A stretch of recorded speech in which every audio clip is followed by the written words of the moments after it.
Hi, Will, Jane. Yes, can you see me? I can see you. Okay, why can't I see myself? Right now I have it where I'm sharing my screen with the agenda up. I So know, but usually I show up in that little box. you should be showing up in the little box. I don't know why. No, for some reason I'm not showing up. Let me see. I just hope this is such a long meeting. I hope it's not going to last for too long. No, I'm not kidding. I mean, these Zoom meetings last longer than in-person meetings, I think you're right. as you know. Yeah. I don't know why. Start video, stop video. I don't know where the video, it's so weird. I'm going to leave and sign in again. Okay. Yeah, you should be able to. I see you. Okay.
Will, now I see you. Will, That's good. Yeah, you see me. Can you see me? I can. Yeah, Oh, good. Okay. Thank you. I see David. Who else are other people here? I want to start right at 6:30. We have David's already here, and I see Michelle and Marco, and I saw Christina Davis just a second ago, and May. Okay, we're going to start. Are any of the applicants here? Hi, David. I believe some of them are already here, but I will pull up my list to make sure I have everybody's name. Ari, you raised your hand as if you were an applicant. Which one are you representing, and could I get your name? Yes, I am Theodore Bogner. Ah, thank you. I am the applicant for 1022 Lexington Avenue. I'm the architect. Oh, great. So he's Perfect. here, Will. It's Perfect. now 6:26. So we'll wait for 4 more minutes and then we'll start with item 1, 1022 Okay. Lexington. Okay, thanks, Theodore. You go by Theodore, right? Ted is fine. Ted or Theodore's way Theodore? too formal. I've been doing this for 35 years. Theodore is way too formal. Ted is fine. I've certainly presented in front of a community board, I think 8 or 9 times already over that Okay. time period. So yeah, Ted is fine. And I think Olga from my office will also be joining us. Okay, yes, Olga, right? Correct.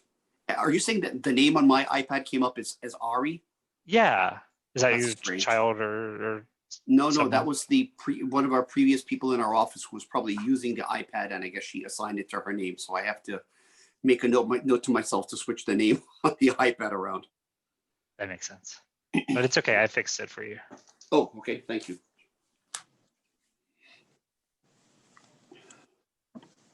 Okay, I now have 6:27.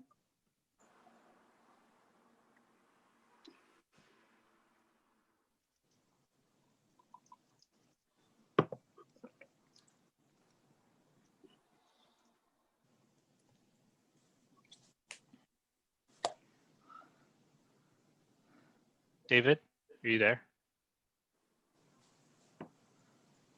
You can unmute. You should be able to unmute.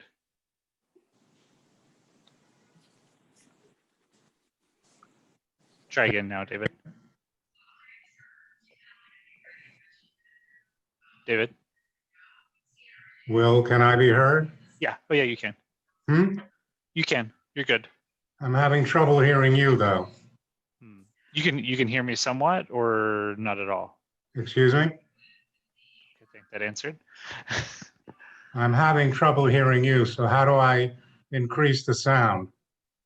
Probably on your system settings, bottom right-hand corner, look for a little microphone. If you can hear me at all.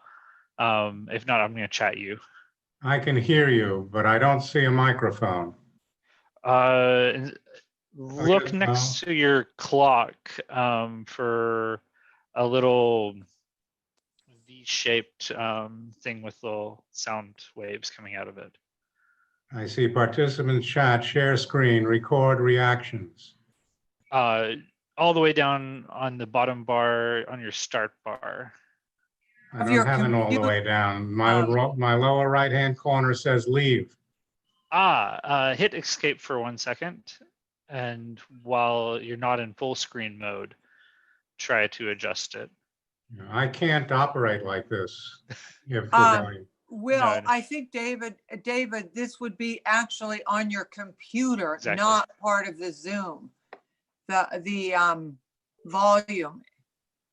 It would be on your computer, but what I think we should start, it's now 6:30. Will, we're going to start. Do you want to give some brief instructions about the voting procedure and everything? Yeah. So for everyone who it may be your first time at one of CB8's virtual meetings, you will notice that you are all muted and you're not able to unmute yourselves. The way that you will be recognized by the chairs whenever we get to the question and answer and comments portion after an applicant presents, you'll use the raise hand feature through the participants menu. So you'll go to the bottom of your screen. I'm actually going to stop sharing my screen for a second so everybody goes back to their normal looking screen. So take a second to readjust. But you'll see at the bottom of your screen a button that says participants. It looks like two little people standing next to each other with the number 30 next to it right now. That number will go up and down as the number of people come in and leave the meeting. If you pop open that box, you'll find a button that says raise hand. You'll click that button. It may take a couple of seconds for it to register, so you don't rapid tap it, but just hit it once, and you'll move to the top of our participants list. So we will see you, and we will call on you in the order that you raise your hand, and we'll ask you to unmute at that time. If you have any questions during the course of the meeting about how to work the Zoom software, you can always chat me through the chat. You'll only be able to chat me really about things that relate to how the meeting is run, not about the content of the meeting. So please do not chat me those things, but use the participants feature. And if you're calling in through the phone, it's *9 to raise your hand. Thank you, Will. We're going to get started. This is the September meeting of the Landmarks Committee of Community Board 8. We have 5 applications, which we will hear tonight.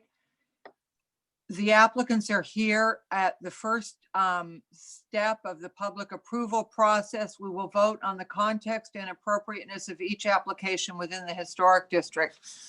We will hear from the applicant, then we will hear from the public, then we will go into executive session and formulate a resolution, which we will vote on, and that resolution will then go to our full board on Wednesday night, which will also be another Zoom meeting. So with that, we're going to start. The first application is 1022 Lexington Avenue, the Upper East Side Extension Historic District.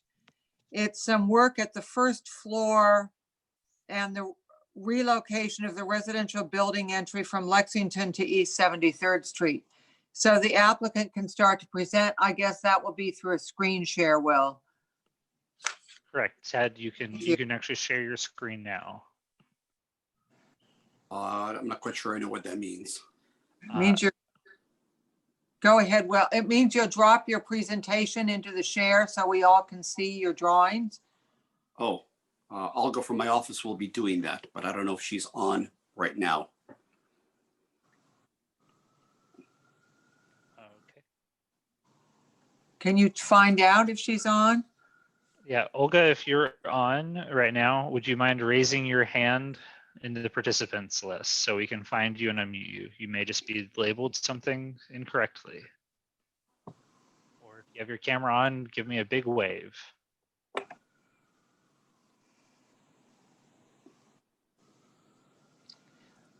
Will, so we don't waste time, maybe we should go to number 2, 793 Madison. Is the applicant at present? I do see Joseph here. If you're ready to move on to item 2, we'll come back to item 1 later. Very good. Thank you. So we're going to go to item number 2, 793 Madison, the Upper East Side Historic District, Joseph Torello, architect. This is an application for elevator and lobby additions to the rear yard and new storefronts for the front and rear portions of the building. So Did you want me to take this one? however you want to do, I know you're going to want me to take 210 East 62nd Street. So No, if you want to- I suggested that you do 1, 3, and 5, and I would do 2 and 4. perfect. That's perfect. So you may take number 2. I sent you an email. I didn't get it. I'm sorry. Okay. Okay, we'll just proceed. Thank you, David. So a quick question. You are not Mr. uploading, Torello. oh, I'm sorry. You are not uploading the packets we sent. We have to upload those ourselves? I am perfectly fine doing that. If you absolutely need me to. If you were not planning to do it, I can. Okay, that would be great if you did, because we sent it thinking that that was the case. Otherwise, That's perfectly fine. Okay. This is 793 Madison. Yeah. Okay. Give me 1 second. okay. But I can start talking now because we Okay. were in front of the board 3 months ago with the same project, and there was a split vote. They approved part of it and did not approve the other part. And we took, we took what you said to heart and decided to revisit the project, taking the comments of the board into account, and decided that it had a lot of merit, and we wanted to come back and show you what we did before going to landmarks. So we are back 3 months later, and we would like to show you what we did. So the whole project is here, but the first part of the presentation is the part that you approved already, which was the front facade of the building, and also redoing the windows, which Landmarks has decided that they can handle at a staff level anyway, so it's not a big issue. How do I advance this along? You just asked me to. Oh, okay. So we could, if we just page through next. And this is the building on the corner of 67th, northeast corner of 67th and Madison. And the intent of the owner, who has owned it for a long time, is to do a first-class renovation of the building for the 21st century, reinforcing their belief in Madison Avenue and that it's really still going to be a great place to do business. And the idea of this is to modernize mostly the inside of the building, dress up the retail, make the building fully accessible, do a very green renovation, especially now with COVID, including ventilation issues and other things. So this is really a strong commitment on the part of the owner to the community and the neighborhood. And this is what we presented previously. We could flip ahead. So this was the front facade, which was the way it is on the left and the way we're proposing it on the right. And this was what was approved in the previous resolution. The issues that you had were with the back facade, where it goes down 67th Street towards the more residential district. And what we're requesting to do is to add an elevator in the rear yard and a small lobby in the rear yard to access the building that way, because there's significant grade differences between the front and the back, and it's pretty hard to access this building any other way. So this is the part we're back with. if you could go ahead to L9, this is L3. Well, yeah, that's fine. So so this is the back facade, which, and we'll show you more architectural straightforward drawings next. But this was the existing on the left and the proposed on the right. And the rear area, which we had previously had more of a kind of storefront facade, we reduced that considerably, retaining most of the masonry that's visible on the ground floor. The door is still in the same place. And then we make basically 2 show windows on either side of the door, more in the scale of the ground floor and kind of moving more into the residential section of the neighborhood. And then beyond that, we have this, the facade of the entry and of the lobby, which is here. And there were several issues that were brought up with that. One was we hadn't really worked out fully how you got down from the fire escape to the ground. And we now have more of a blank panel here with a drop down ladder that comes down that face when it needs to be. And we've also set the facade back about 18 inches from the corner so that it's not a continuation of the street facade in the same way, and is more reserved and more muted for the residential area. If we could go to the next slide. Okay, so this is the facade of that whole area. This is the existing, showing the pieces that are being removed. The 2 doors, the door in the middle is the entry door to the store. The 2 doors to the left access storage rooms and a stair to the cellar, and are not really in very nice condition. That's where we would like to actually put a second show window. And then the access to the rear yard is totally gated over, and we'll show you pictures of that in succeeding shots. Next. Okay, so this is what we're proposing. And all of this work would be in bronze. We have a sample of that on the rear as well. And then this is the elevator shaft behind in the rear yard. Next. Okay, and this is a close-up of the existing lower section with the proposed lower section below it, and a small layout of the plan so that you can see how it's related and how it steps back now. Okay. Next.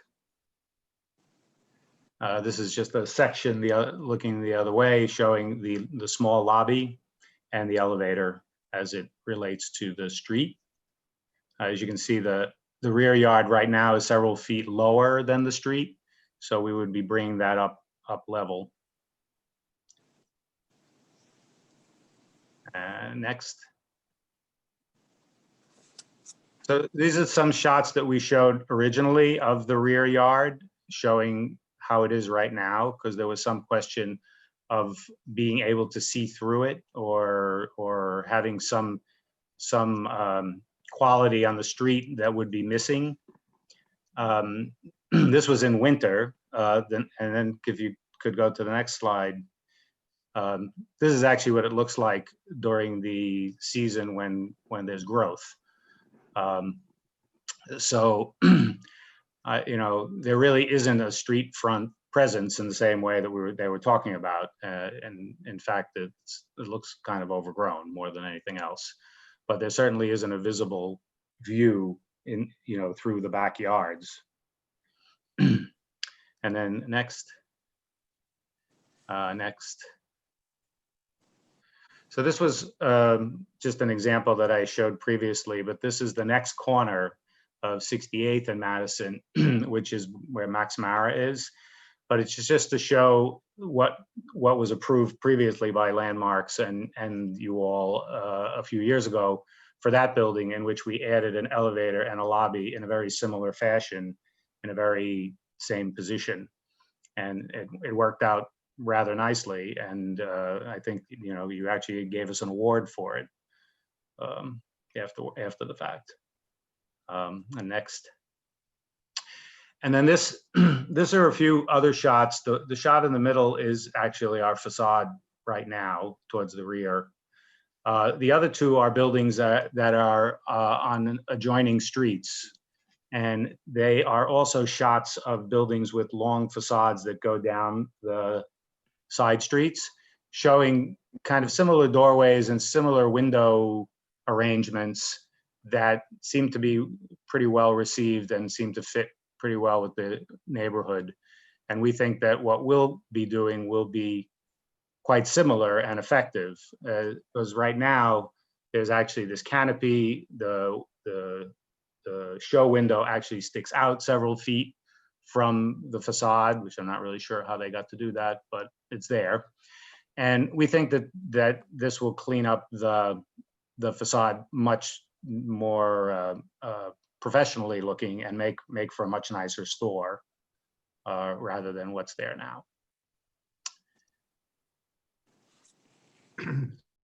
So, and then this shows the materials, and basically the material on the upper left is the bronze that we're proposing to use for most of the metal work. Other than that, it's door handles, it's the windows that we're proposing, and other fairly minimal elements. So that's what I have to show. This is what we're back with, and we feel that we've kind of addressed at least what was brought up in a serious manner, and we hope that you'll review it in a equally serious manner. Thanks. Mr. Torella, if we just to understand it, the drop-down ladder now drops down in front of the lobby? Yes, in front of the solid panel. Right, okay. Yeah, which is a continuation of, that's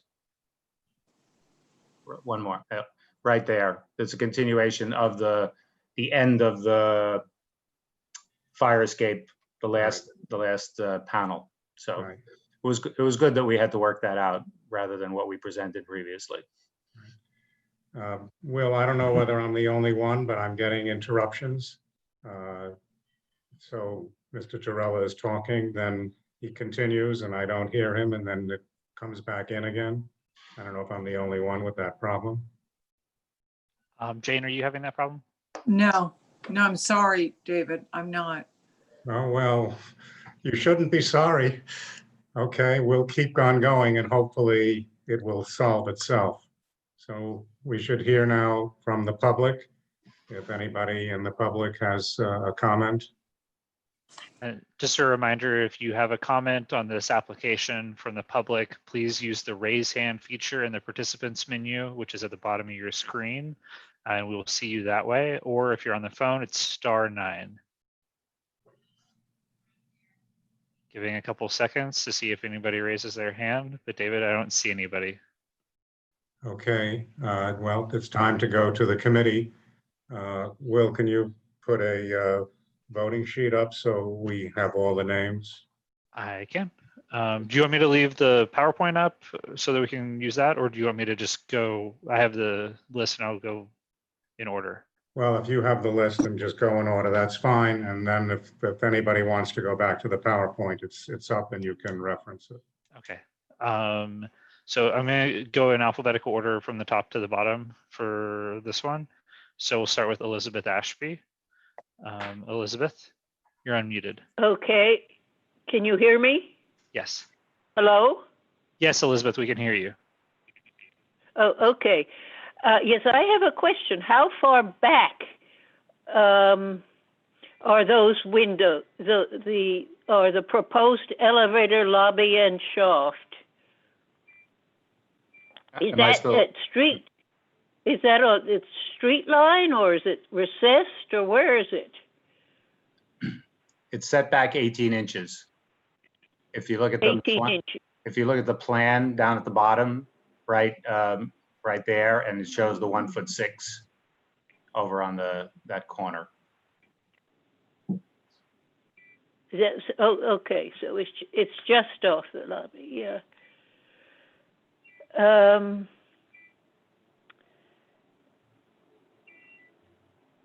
I'm thinking about this because I'm afraid that what you regard as overgrown, I think is nice greenery. So, and I'll just wait and listen to my colleagues on this one.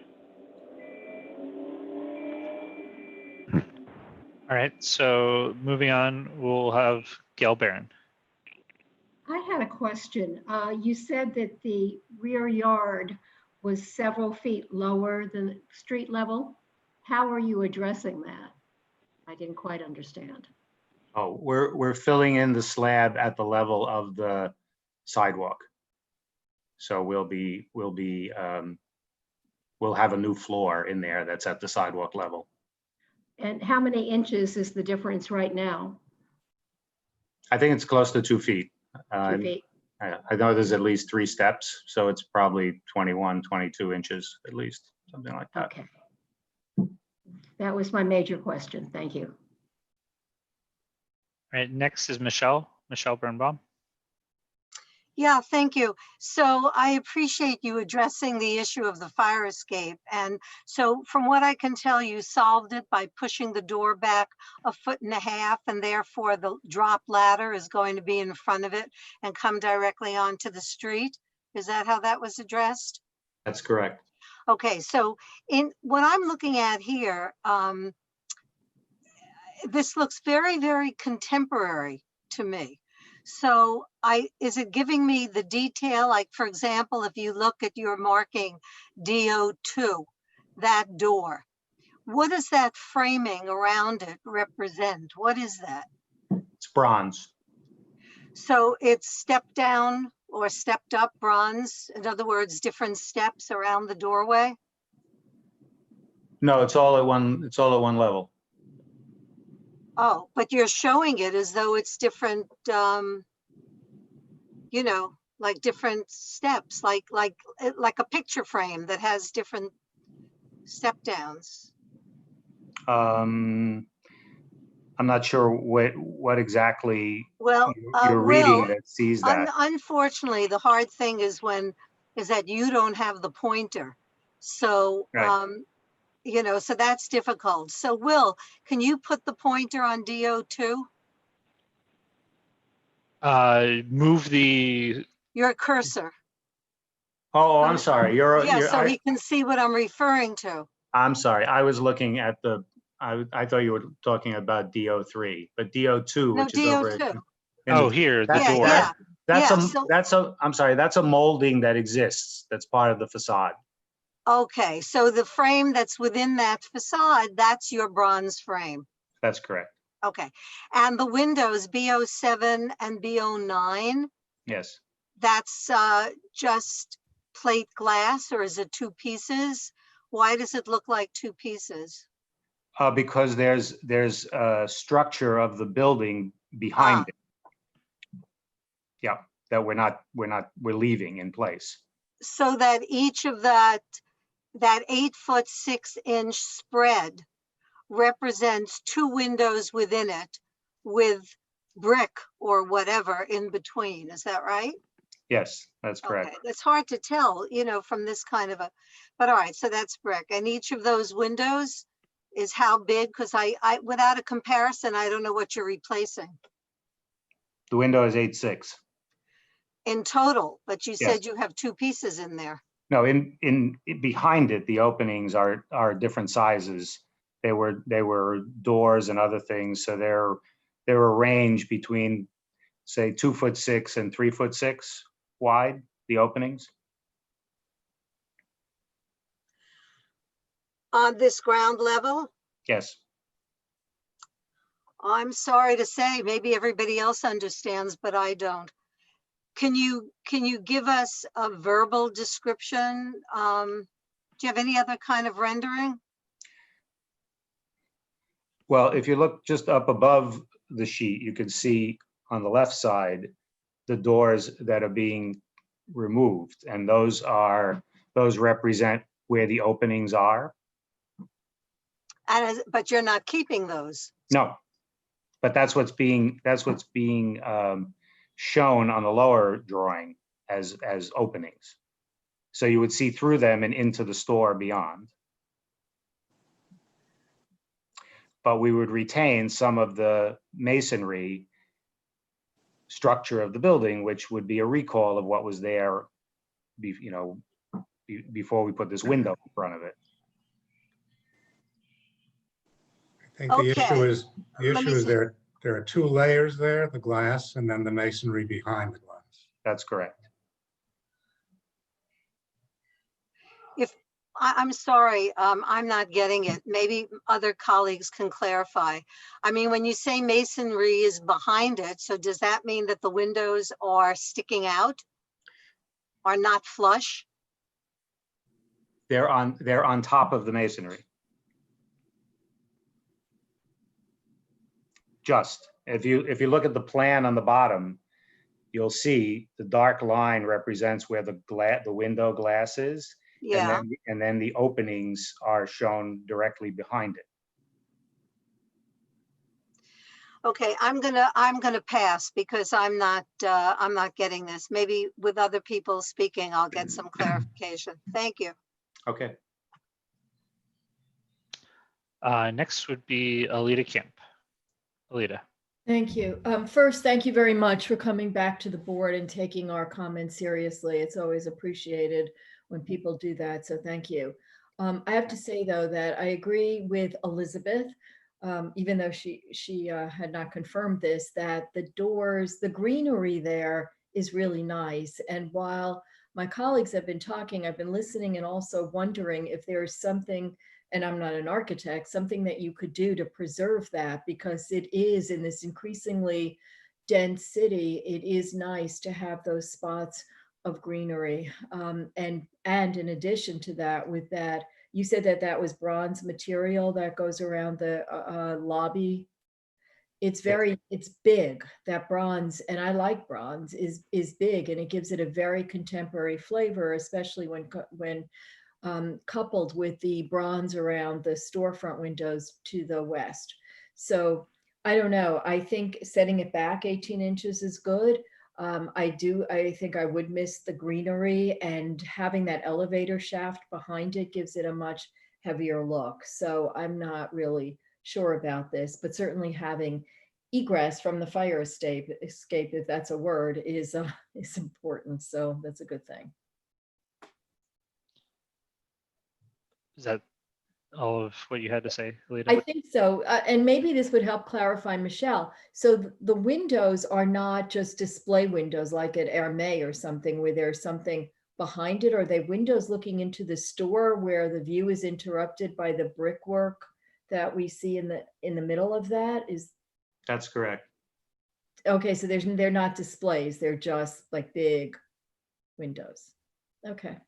I don't know if that helps, Michelle. Thank you. I'm done. Anthony? Hi. This is, all of the access things and everything else are an improvement. I think what I was unhappy about the most the last time was losing that kind of felicitous view between the buildings into the interior of the block. And I'm not still sure how I feel about that. I do think that the character of the whole ground floor, behind the window is kind of contrary to the character of the building otherwise. I'm not altogether sure how I feel about it, but it's a big change aesthetically. It's nice that it's more organized, cleaned up. Organized, I think maybe is even better. But just sort of one question that would about the elevator is the elevator comes to the lot line, and then there's that pillar at the sidewalk which belongs to the next building. How wide is that space, that alley for the adjacent building? It's 5 feet. Okay, so you're still able to look through in. I'm not quite sure what you see, but you're still able to kind of get a sense of there being space between the buildings. Yes. Okay. I think that's all I have right now. Yeah. Next is Marco Tamayo. 1 second for me to find Marco. Marco? Yeah, can you hear me now? Yes. Okay. This proposal I had to see within the context of the street. Mhm. This is not in the context of the avenue. What you tried is to bring the avenue toward the street. And that made me feel uncomfortable, and that was my comment. I had to appreciate it was very smart that you set back 18 inches. That's a very good idea. But in that part, I found it that rather to continue with the same character of avenue, you should soft this area with greenery, which you present yourself. And if we go to the to the plan number L18, can you do that, please? Yeah. Look, what you propose right there. What your example yourself, the left. Look how nice looks those windows. Very small, more with the residential character, rather with a commercial, more part of the avenue. So I think this is a good example, and you yourself helped me to present my case. That is the comment that I have. Yes, you did a lot of improvement. Yes, I have to acknowledge, and I found that the street has to be quiet. The further you go inside, you gotta do something, and you need an enlargement. That's fine. You put a setback rather to at that time to create a soft area. And I think that made me feel a little bit uncomfortable. Thank you. Thanks, Marco. Next is Christina Davis. Christina, you may have to hit *6.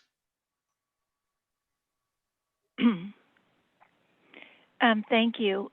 And thank you particularly to the applicant for making the changes and for, supporting Madison Avenue, redoing this very large space, having confidence that when retail is not at its best to manage all of this. Much appreciated. And I think all my colleagues have asked their questions and I can support this. Finally, Kim Selway. Give me 1 second to find you, Kim. And then we'll move to the 2 other board members that I've seen, and then our 2 co-chairs. Oh, Thanks, Will. Just to echo exactly what Christina said, and granted, I was not present for I believe it was the June committee meeting when this applicant last presented. But I do appreciate that the applicant came back after hearing the committee's feedback. I think I can support this application. Thank you. So I'm going to go in alphabetical order. The 2 board members I see that are here other than our normal committee members, May Malik and then Barry Schneider. May.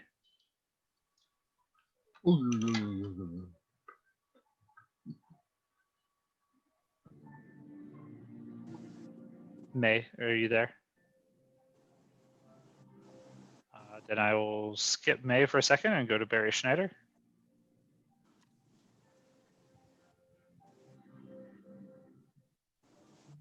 Good evening. Sorry I came late to the party, and I will not be able to take part in the vote because I wasn't here for the whole presentation. But thank you very much. Jane and David, whichever order you 2 want to go in. Jane, No comment.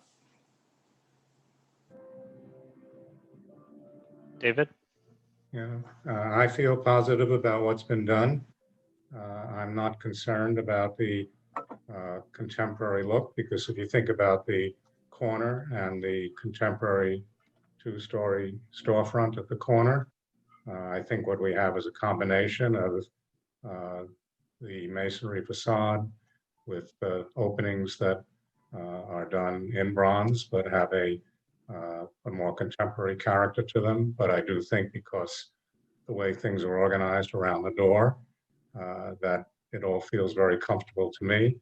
And I have no problem with sort of combining a more contemporary show window into the masonry, even though, particularly since it's already been accepted at the front corner.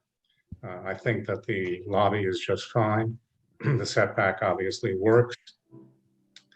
Sure, it's nice to have a serendipity when you walk down the street and see a little bit of foliage. But I think what has been done here is appropriate. And yes, I might miss the foliage if I walk down the street. But I think that Mr. Torella has solved the functional problem. And I think he's done it in a way that's modest and appropriate. So I certainly would support this. All right. Then I'm going to, if you're ready for, well, I guess somebody needs to make a motion. Sorry. Yes, we need a motion, please. Most of you are still unmuted, so. Oh, okay.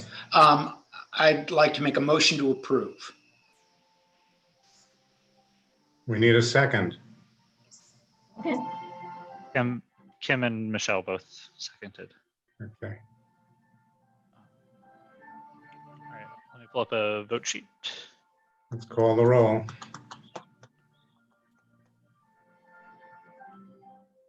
All right. So Elizabeth, are you still unmuted? Yes.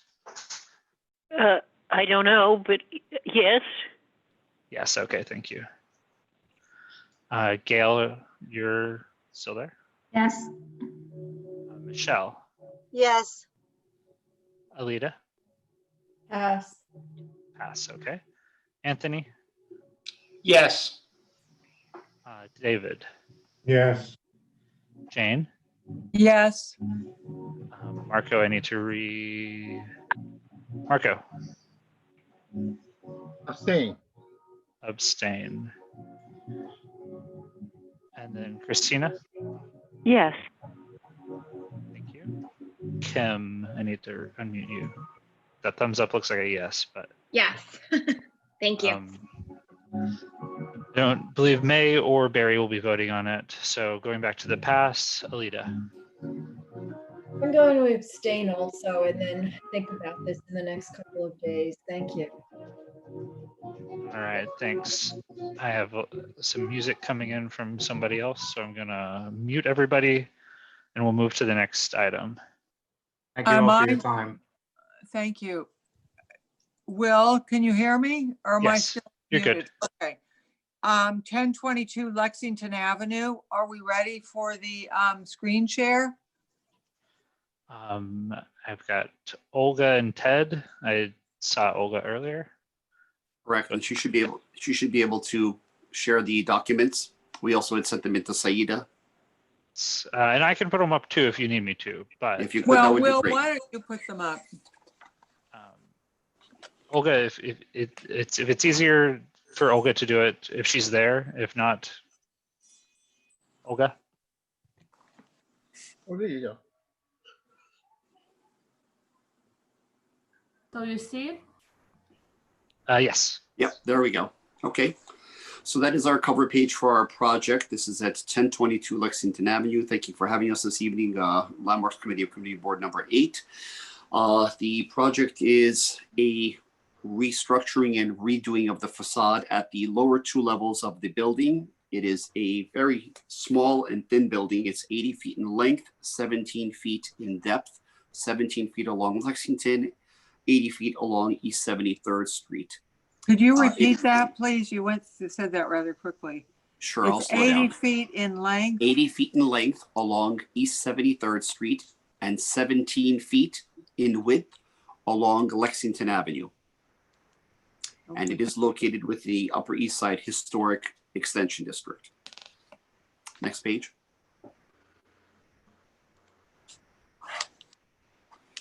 This is the Historic Preservation Information and Designation Report for the property. As you can see on the lower 2 levels, there is significant glass opening, and the upper 2 stories, which are residential, are differentiated in their doubling up of the windows and double hung windows. It's a building done by Tom and Wilson back in 1880, 1881. Next page. These are our demolition drawings for the structural work that will be done at the lower floors. You can see we are thinning out the piers to try to get more glass into the space to allow more light. The 73rd Street side is pretty dark in terms of a street. And as I said, the building is thin, and we would like to maximize light getting into this commercial space. It will be eating and drinking on the first 2 floors as it was previously. Next page. Next page shows the alignment of the column areas and essentially organization of them with a certain, how would you call it, a pattern. Within that, they will all be similar in width, allowing more glass and more light to come into these spaces and allow people to see outside and allow more light to get into the commercial space for making a more pleasant area. We'd also like to, at the first floor, the reason we have the large glass is to be able to see through the space also, which would be a nice feature. Ted, could you give us the dimensions on the new windows? I could. They vary in width, but they are 8'6", 8'6", 9'10", and 9'0". 9'10" and 9'0". Correct. That's on both. That's on East 73rd Street on Lexington so Avenue. 4 windows. 1 sec. 4 windows on East 73rd. Okay. Correct. Yeah, I'll read those off to you again. 9'0", 9'10". I apologize. 8'5" and 6'9".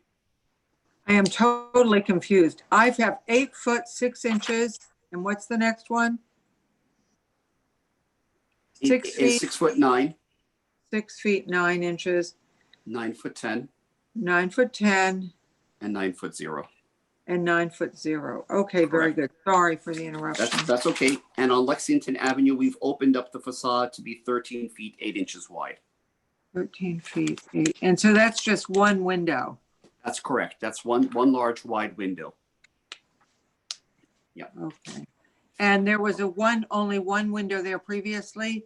They're up above on the 2nd story. That's correct. That was the one large open window. It just had all those segregated panes on it. And those were not a historic element. If you look onto the historic photo, you'll see that those were large window openings on the front there. Okay. And can you tell me, because I see the height is different on each floor. It's going to be 13 feet 8 inches wide for the one large window, and the opening is going to be retained. The opening for the space is being retained, or is it being enlarged? The opening for the space, give me 1 second because I need to get my binoculars. I see on the ground floor, you're replacing the door and the window with one large window. But on the 2nd floor, you're going to have one large window that seems to be the same size. It is approximately, it is the same width. However, it is slightly taller. It is about 1 foot 2 inches taller. Okay. Mm-hmm. Okay. Yep. Let's go back to page 6, please. LP006. Yeah. So this drawing shows the elevation along East 73rd Street. Again, monopolizing more glass into the space. And the existing drawing of the elevation, if we can go one forward, there's a lot of inconsistency with respect to the glass windows being of different size, nature, height, width, character, and type.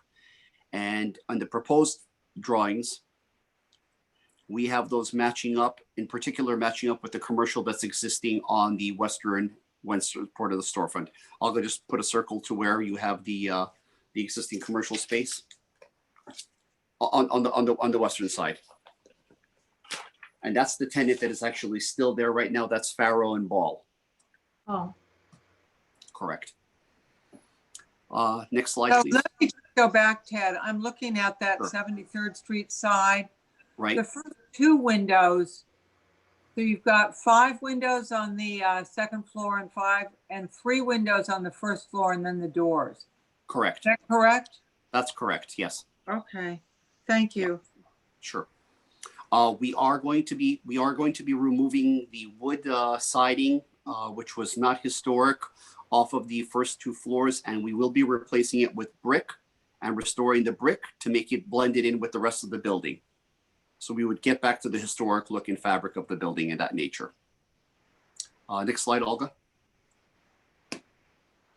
This is the Lexington Avenue side.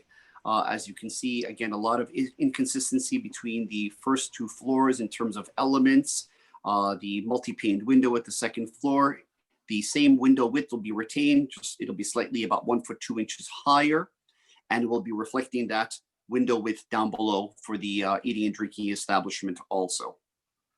The building entry that's existing for the residential tenants on the south portion of the existing facade on Lexington will be going to the 73rd Street side. Next slide, please. These are just the storefront details that we have for the project. Next slide.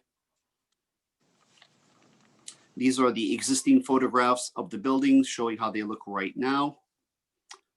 Again, you can see on the Lexington Avenue side, there's not a lot of, how would you call it, corroboration in terms of how the glass is set up.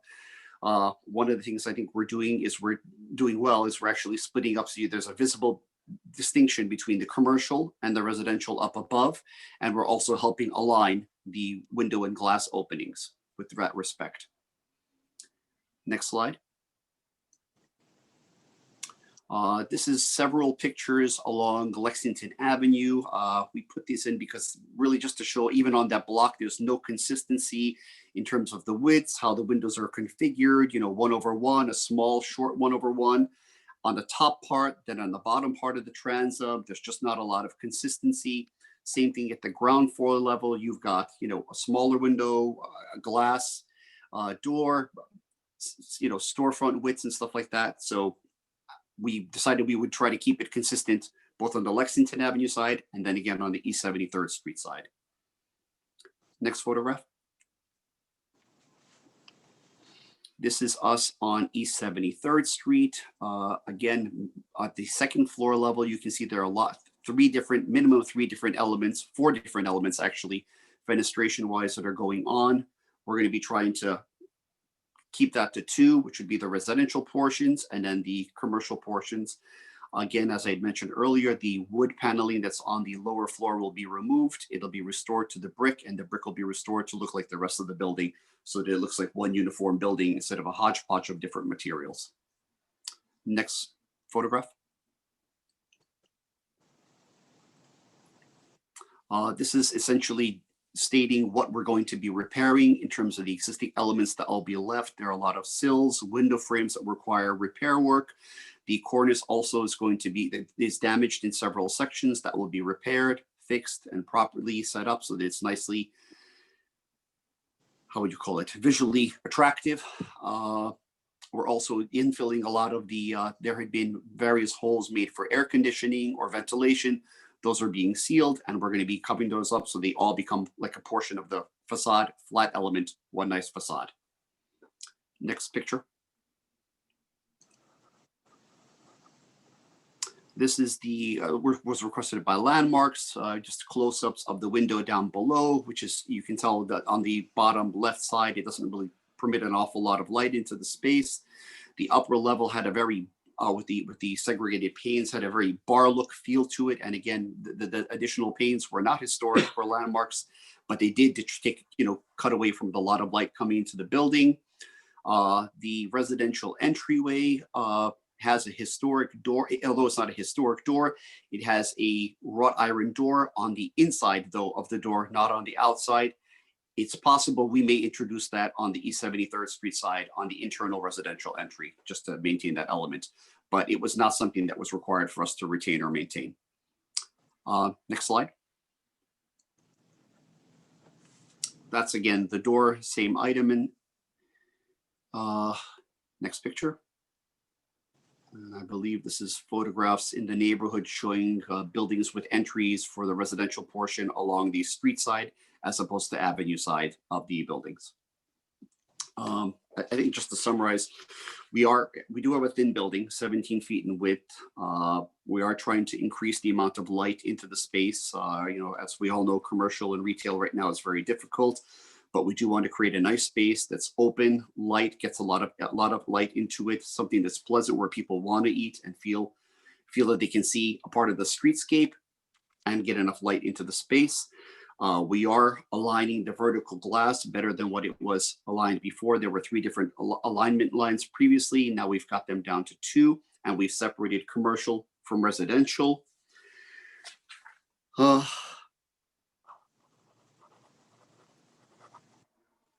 Is that your presentation? I think that's our presentation. Yep. We're trying to, one last thing, there was a lot of mixture of different types of windings, openings, and elements, and we've combined them literally to make them balanced between the east and west side on the East 73rd, and the same thing on Lexington Avenue. Thank you so much, Ted. Thank you. Are there members of the public who want to speak to the application? If not, we'll go to the community board members present.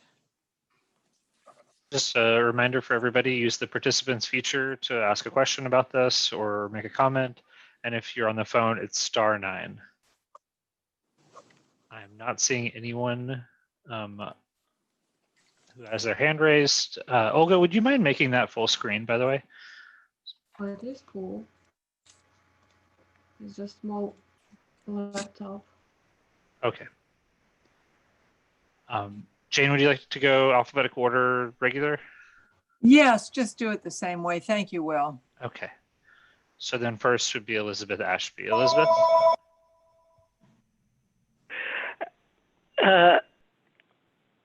I'm afraid I think that what exists has great charm and character.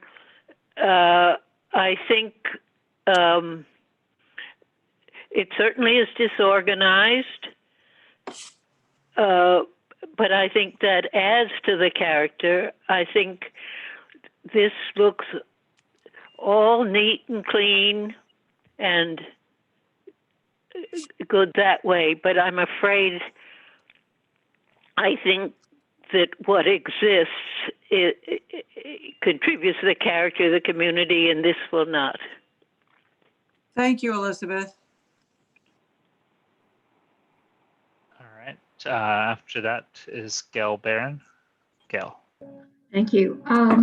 You know, I agree with Elizabeth. I think that creating the balance of the elements and all is something I can appreciate. On the other hand, I do think that it more or less removes the charm, perhaps getting rid of the wood, and since that's not really essential to the building, and replacing it with brick, I can see. But the windows really concern me because it's going to look like just large plate glass. And if you looked at the other examples of buildings along the street, all of them had kind of quirky elements. So I'm really not in favor of that change. And the other thing is I would certainly urge you to keep the existing door on Lexington because I think it's very charming. Thank you. Thank you, Gail. Next would be Michelle. Michelle.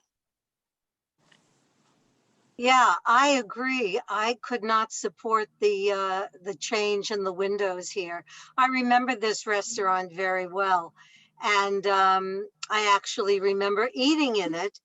And on the upper floor, I don't remember it being particularly you know, dark or whatever. I think the single pane and this side of glass is way too much, both for the exterior of the building. I don't think it's attractive. And it will bring everything that's happening on the inside of the building onto Lexington Avenue. So you will have full view of all the diners, of all the waiters, of everything. I'm also feel that it's fine if you want to replace the wood with the brick. I also encourage you to keep the wrought iron on the interior of the glass door, but I would definitely not support this single pane. And I thought that the divided lights that you had were very appropriate and very charming. Thank you. Thank you, Michelle.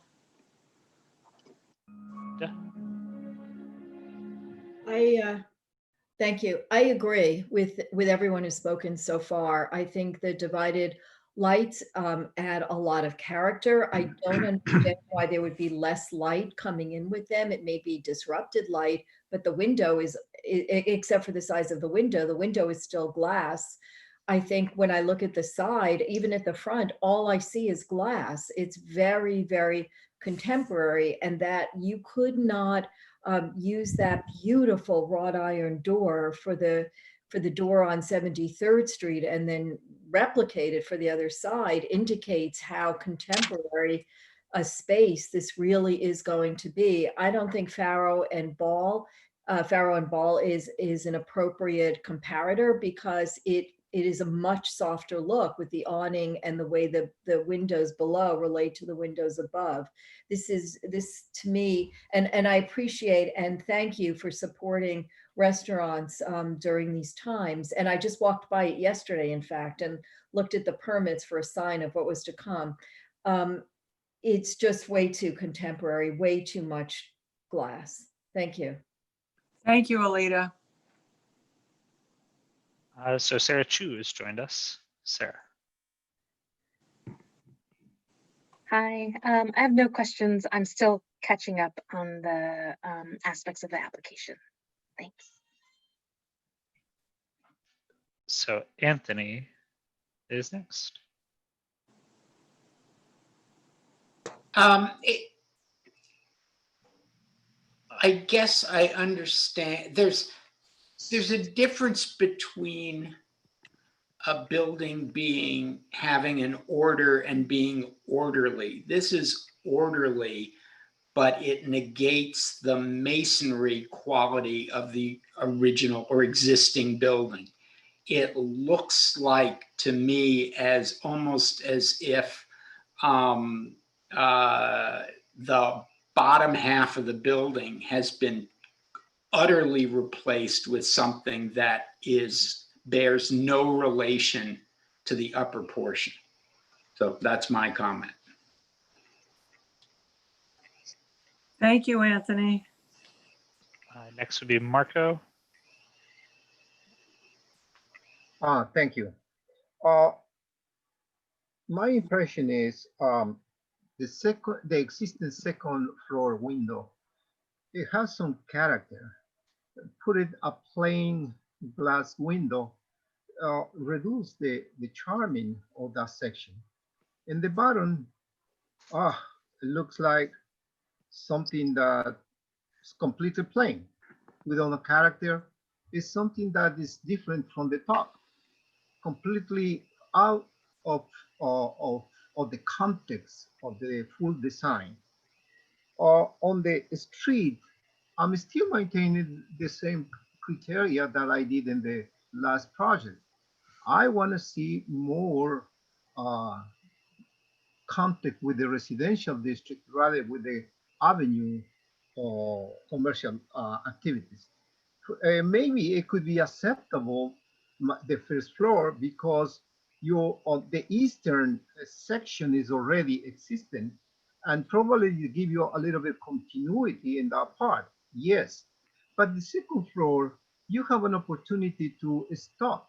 I don't know if it's a column or is a chimney, something like that, that protrude in the building, that helps to stop, to continue with large windows.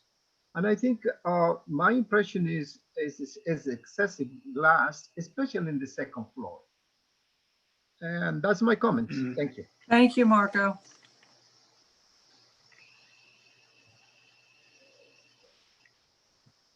Will? Thank you.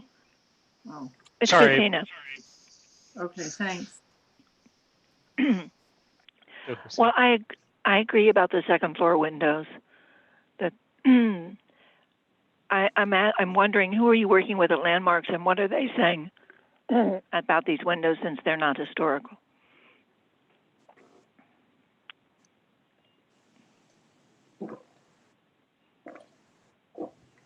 Con nadie, por eso le contesta nada. Ed? I think that question was directed toward the applicant. Yes.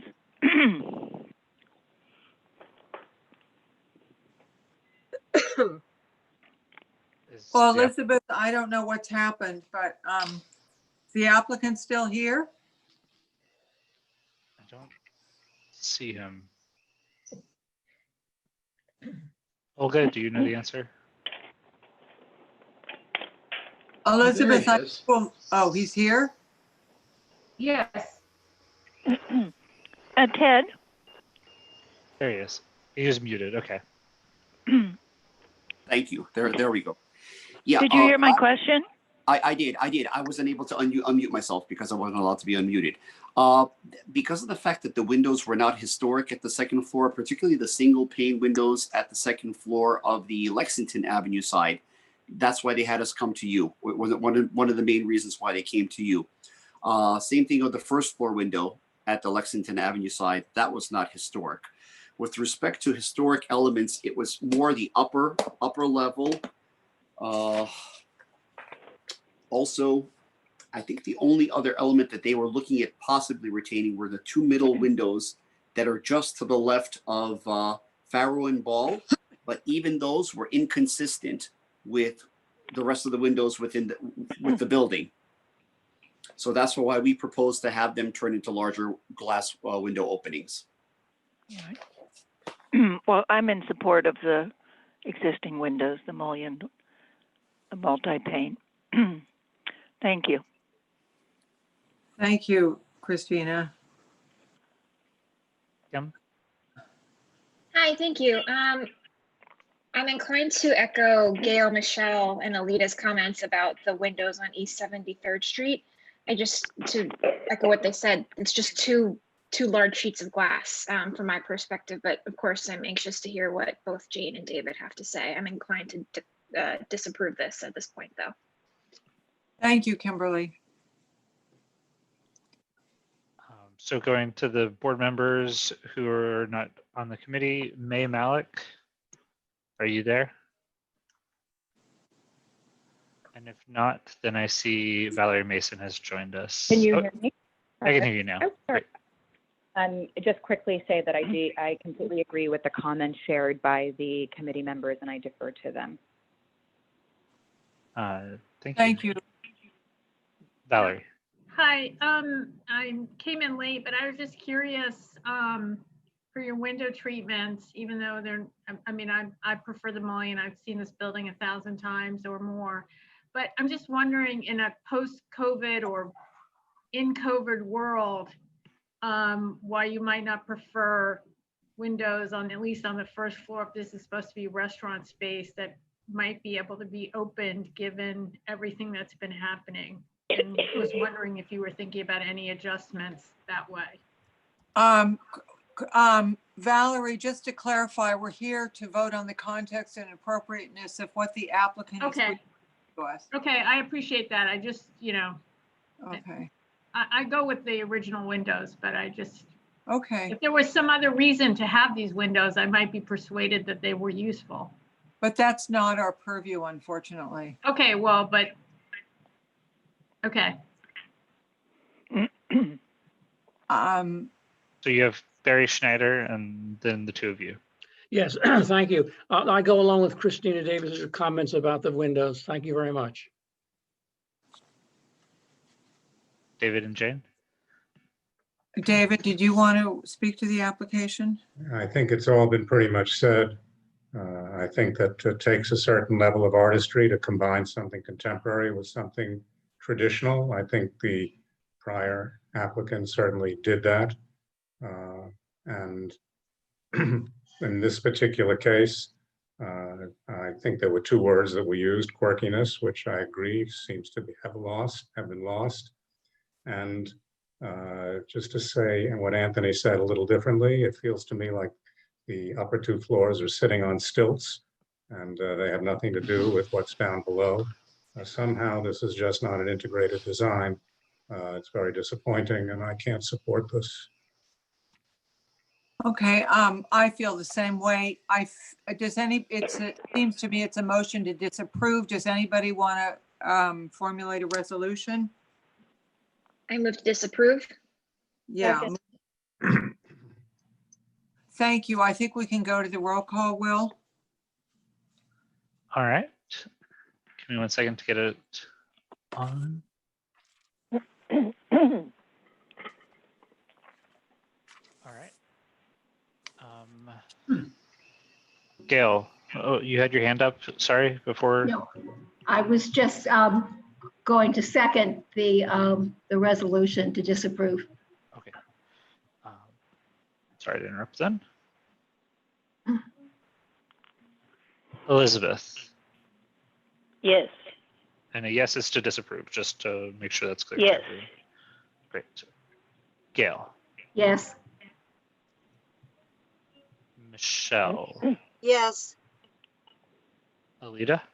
Yes. Sarah, I believe you're muted.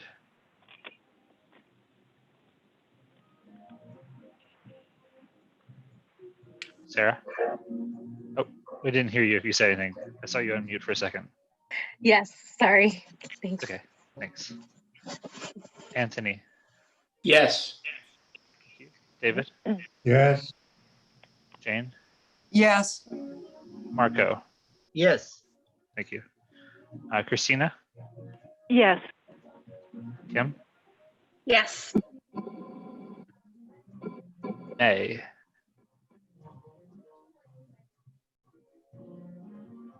May? Yes.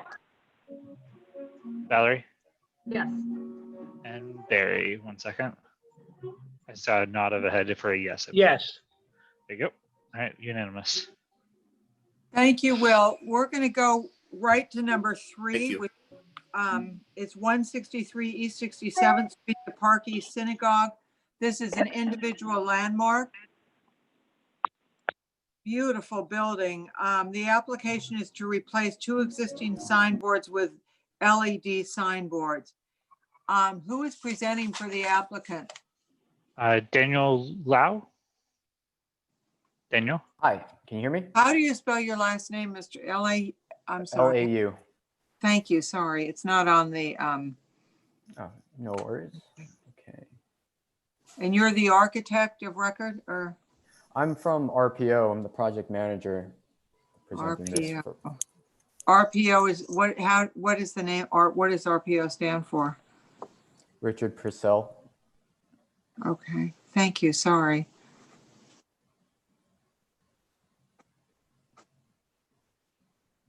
Thank you. Go ahead.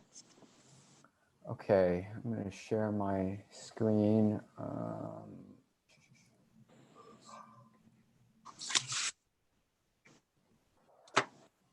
Figure this out. Hold on.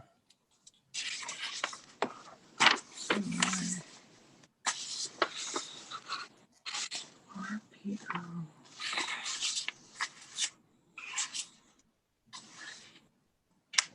Daniel, you just hit the green button at the bottom. It should pop up a screen, and then you just find the PDF wherever it's open on your desktop. Right, okay. Why is this minimized? Hold on, sorry.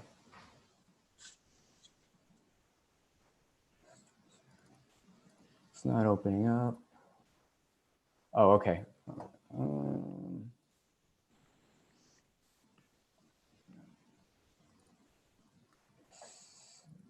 Can you see it? Yes, thank you.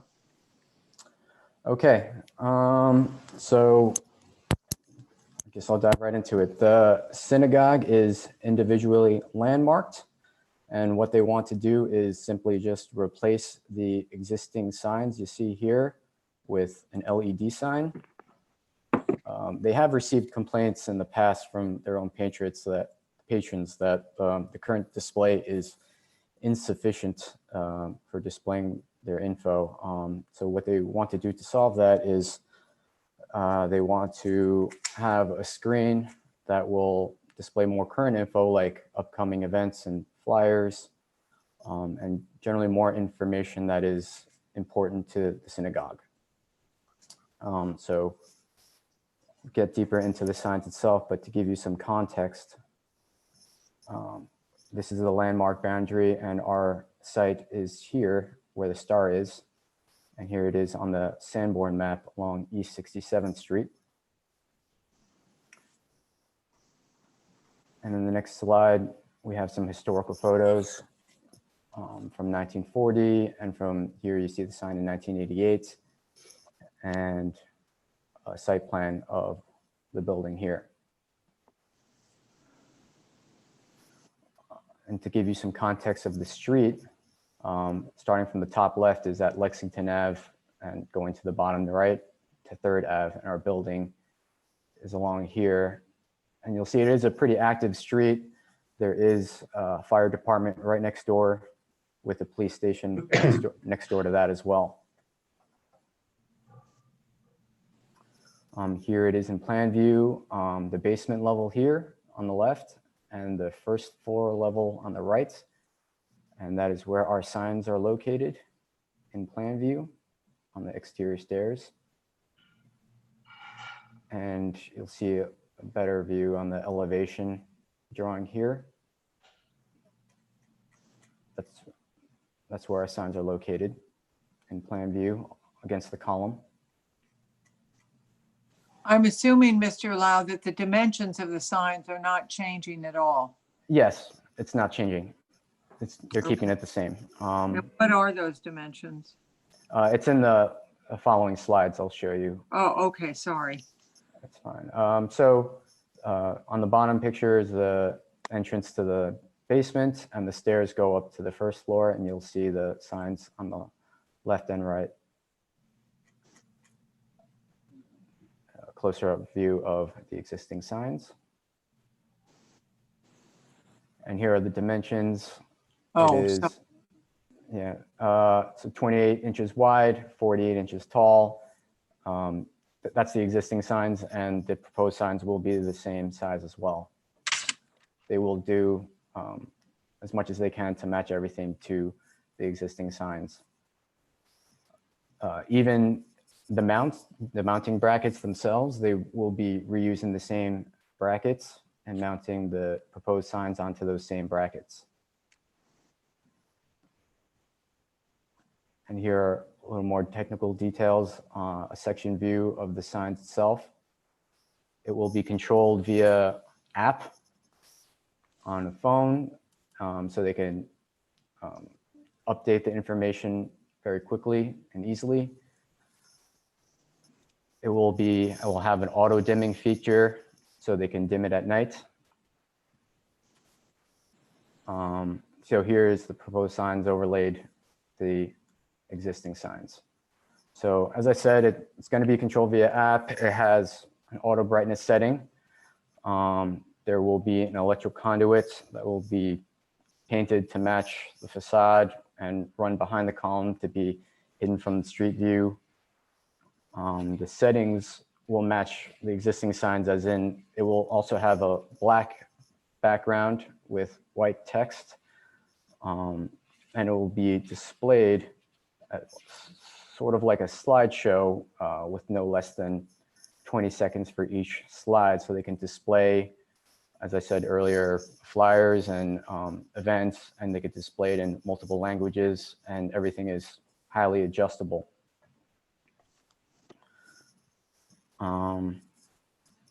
And that's pretty much it. They have all the display times during the evening, where they plan to have a sequence of brightness during the day up until 11 p.m. till 6 a.m. So it'll be even dimmer. And they just want to be as less intrusive to the street as possible. Well, Any thank you very questions? much. We're going to go to the public now, and then maybe some of the community board members have questions for you. But is there anyone from the public who wants to speak to this application? I see Judy Schneider, and just a reminder for anybody in the public, if you'd like to comment on this, raise your hand through the raise hand feature, or *9 if you're on the phone. Judy Schneider. Thank you. I have a question and a comment. Are these only going to be on 67th Street, or will there be any change of signage on the 68th Street side? No, this is only for 67th Street. As an individual who's gone to events at the synagogue, I am not a member, but I've found the existing boards very difficult to read, and I think this would be a very beneficial help to the congregants, and I would hope the board would approve this. Great, thank you. Thank you. Not see any other hands up from the public. So I guess we can go to the community board, and we'll start again with Elizabeth. Okay. Give me 1 second to find Elizabeth. Elizabeth. So are the current signs illuminated? It is not. And these will be, of course. Yeah. Yes. And are they blue as you show, or did you? No, it will be, it can be display color, but for the most part, if there's text, it will be black background over white. Oh, so text. they could make it any color they want. They can, yes.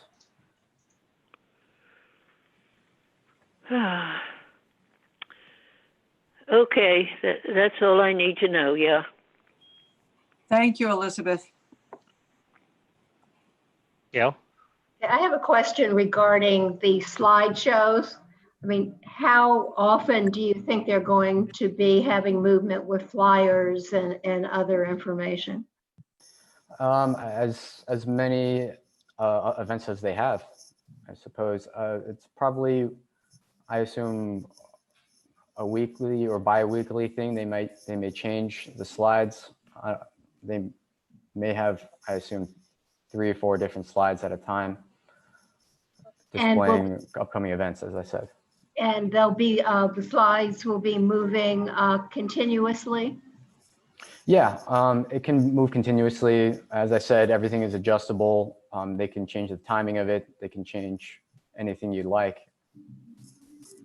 You know, also it's interesting with the black framing somehow, or is it a very dark brown? I can't really tell. It's black. It's black, because that almost sticks out more than if, you know, for the framing, it was more of like a dark bronze or something that fit in better with the facade. That was. It's highly customizable. I mean, they can change it they can make it any color they'd like. I just thought that aesthetically it might be a little more pleasing, but that's just, you know, my personal taste. Thank you. Thank you, Gail. After Gail is Michelle.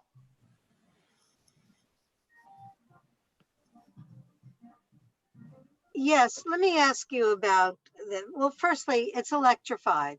So what are you doing to the building? How are you bringing electricity to this?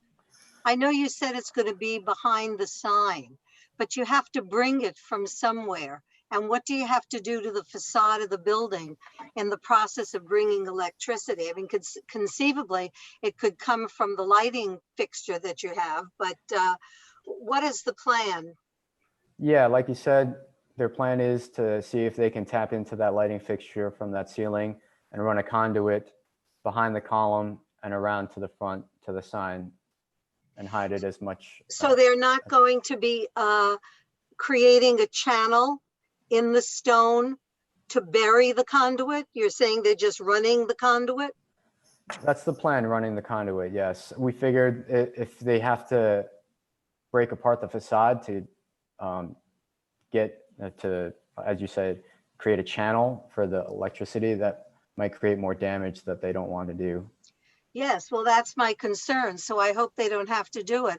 However, when you say it'll come behind the column, is that column, is it sort of empty behind there? I mean, I see your Yes, picture. there's a, as you can see, there's like a railing, there's a railing behind it. So maybe they Yeah. would run it underneath the railing and around under the molding to the sign. Uh-huh. And then you're saying they'll paint it an appropriate color? Well, like what? Like that brown? Yeah, like as they want to mask it as best as they can. So yeah, it could be that brown. If they do run that conduit that way, they would mask it. It would match it as close as possible to wherever it's running along. Okay, look, I recognize that we sort of have to come into modern times, but I'm very concerned about whether or not it'll be unsightly, and to make it unsightly, not to make it unsightly would mean channeling, and I certainly wouldn't approve that. So I wouldn't be happy if they were doing anything like that. No, no channeling. Yeah, we'll follow as much as the landmarks. We'll follow all the landmarks guidelines in terms of what's appropriate for the situation. You just faded out. I can no longer hear you. Sorry, I said we will match landmarks guidance and and we'll do whatever we can to see what's the best course of action, and to see what's most appropriate for the situation. Okay, the other thing is the brightness. We have these signs were put in on the church on Park and 84th Street, and we approved it. And when it was first up, the lighting seemed to be appropriate, and then it seemed to get brighter and brighter and brighter as time went on. And now, to my mind and to a few others, it's way too bright most of the time. Now, this thing is completely adjustable, not only for brightness, but also for color. So I would like to say that I would not want to see any color change. I would approve this on the basis of it being a black background and white lettering, and a certain amount of lumens that would be the predominant, the predominant amount running through the course of the day and of course appropriate to the night. Now, I don't know what control we would have over that, because once we approve it, it belongs to the synagogue and they can do whatever they want. But I certainly would not want to see blue and pink and green and various colors of this board, depending on what the occasion was inside. To me, this should just be strictly very, very conservative as possible, and just give the appropriate amount of information that's needed. And with a slideshow that is appropriately timed, so that we don't have rushing images before us or creating any kind of visuals on the street that could reflect on the sidewalk, etc. Now, I don't know if anybody is going to want to put those caveats in the resolution, but those are my comments. So thank you. Thank you, Michelle. After Michelle is Alita. Thank you. Well, I have to agree with Michelle. I live near that church, Loyola, that she's referring to, and those lights are distracting. They don't match. They use different images and different colors in either pair, and they're just to the right and the left of the main doors to the church. They have images on them, all of which are really distracting. Not only are they incredibly vivid and bright at night, and the only building on that street is the church. And that's all that you see are those bright lights, but they're distracting from the beauty of the architecture. And that building itself is not even as, and I don't know the right word, but as unusual as this building with its towers and its curlicues and its fancy plasterwork. This building is unique, I think. And they would be utterly distracting. So I agree that I'd like to see caveats. I understand that people need to see the sign, but images while there's an evening event are unnecessary, because the people are already inside attending the event. So we don't need to see images. It doesn't need to be bright during any evening event. I would suggest that pictorial images are in appropriate colors are inappropriate. I think what I'd like to see is something not distracting and not casting a bright light. And as Michelle said, those signs at the church have just become more and more vivid and more intrusive. And that's for the entire block. Here it would be for the building. I'd just like to see white on black or black on white, something that's visible and not distracting. And I'm sure that if people are interested, that there are more caveats or more restrictions or whatever we could put in to it.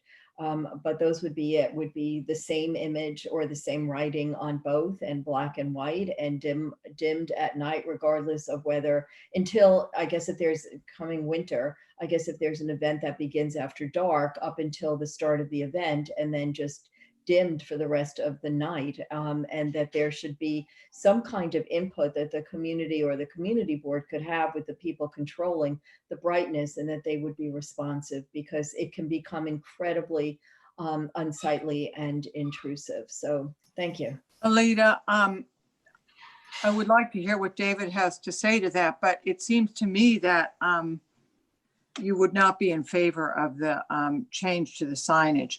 Who's next, Will? Jane, wait, can I just finish, Jane? I don't know that, because I'm really understanding that people would need to see it. We heard from Judy, and it does look difficult to see, and there's no illumination, but I just would like to see some kinds of very narrow grounds to approve. Thank you for allowing me to go on. That's all. I'd like to interrupt for 1 second. Jane, I didn't hear what you said because I have an unstable. Well, I probably shouldn't have interrupted, but Wondering what I. All those caveats to a resolution, it appears to me that it might be more appropriate for people who are concerned about the brightness and exactly what's going to be on the signage, that they might vote against, that it would be a negative vote on a possible resolution. I shouldn't have interrupted though. So please. No, unless you put the caveats in. Well, Will, let's just continue with the board members. Thank you. I do want to just make one clarifying remark, Jane. We do have 3 people from the public who have their hands raised. They did not raise them earlier. Would you like to go to them? No, let's finish with the board members, because it just gets too confusing, and then we'll go to the public. Okay. Thank you. All right. I just wanted to check on how you want to do that. So Okay. after Alita is Sarah Chu. So give me 1 second to unmute Sarah.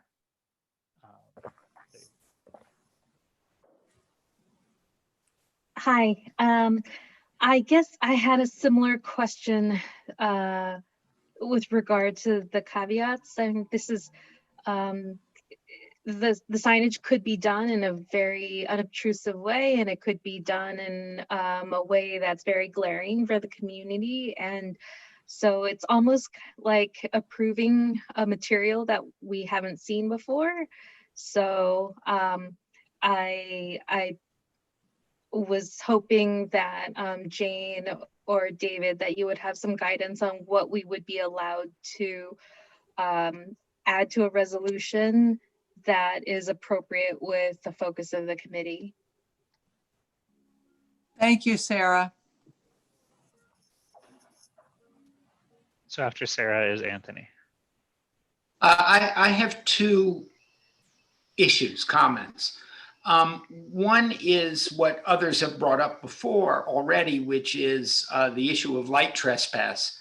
And the good news is that it is very controllable. And if the signs are on a kind of astrological clock that as the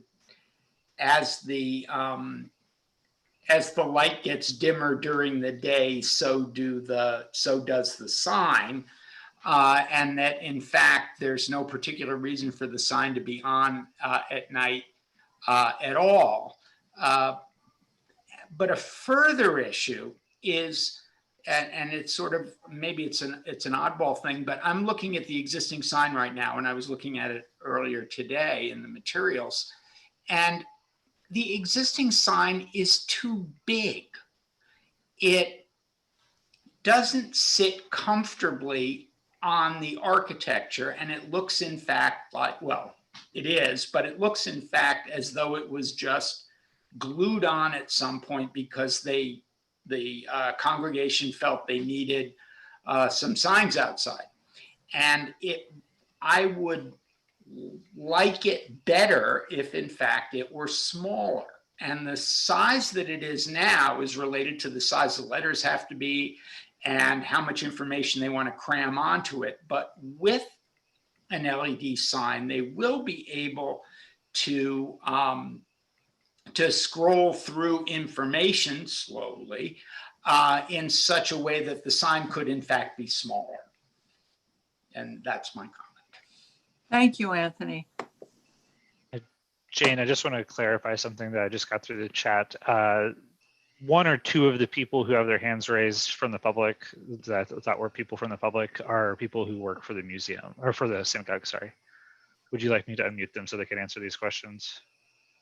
I think we should go through Okay, that's rest of the community board comments, and then we can go to the public. okay, sure. Sorry, I just wanted to clarify that. So that was Anthony. So now Marco. Marco. Oh, thank you.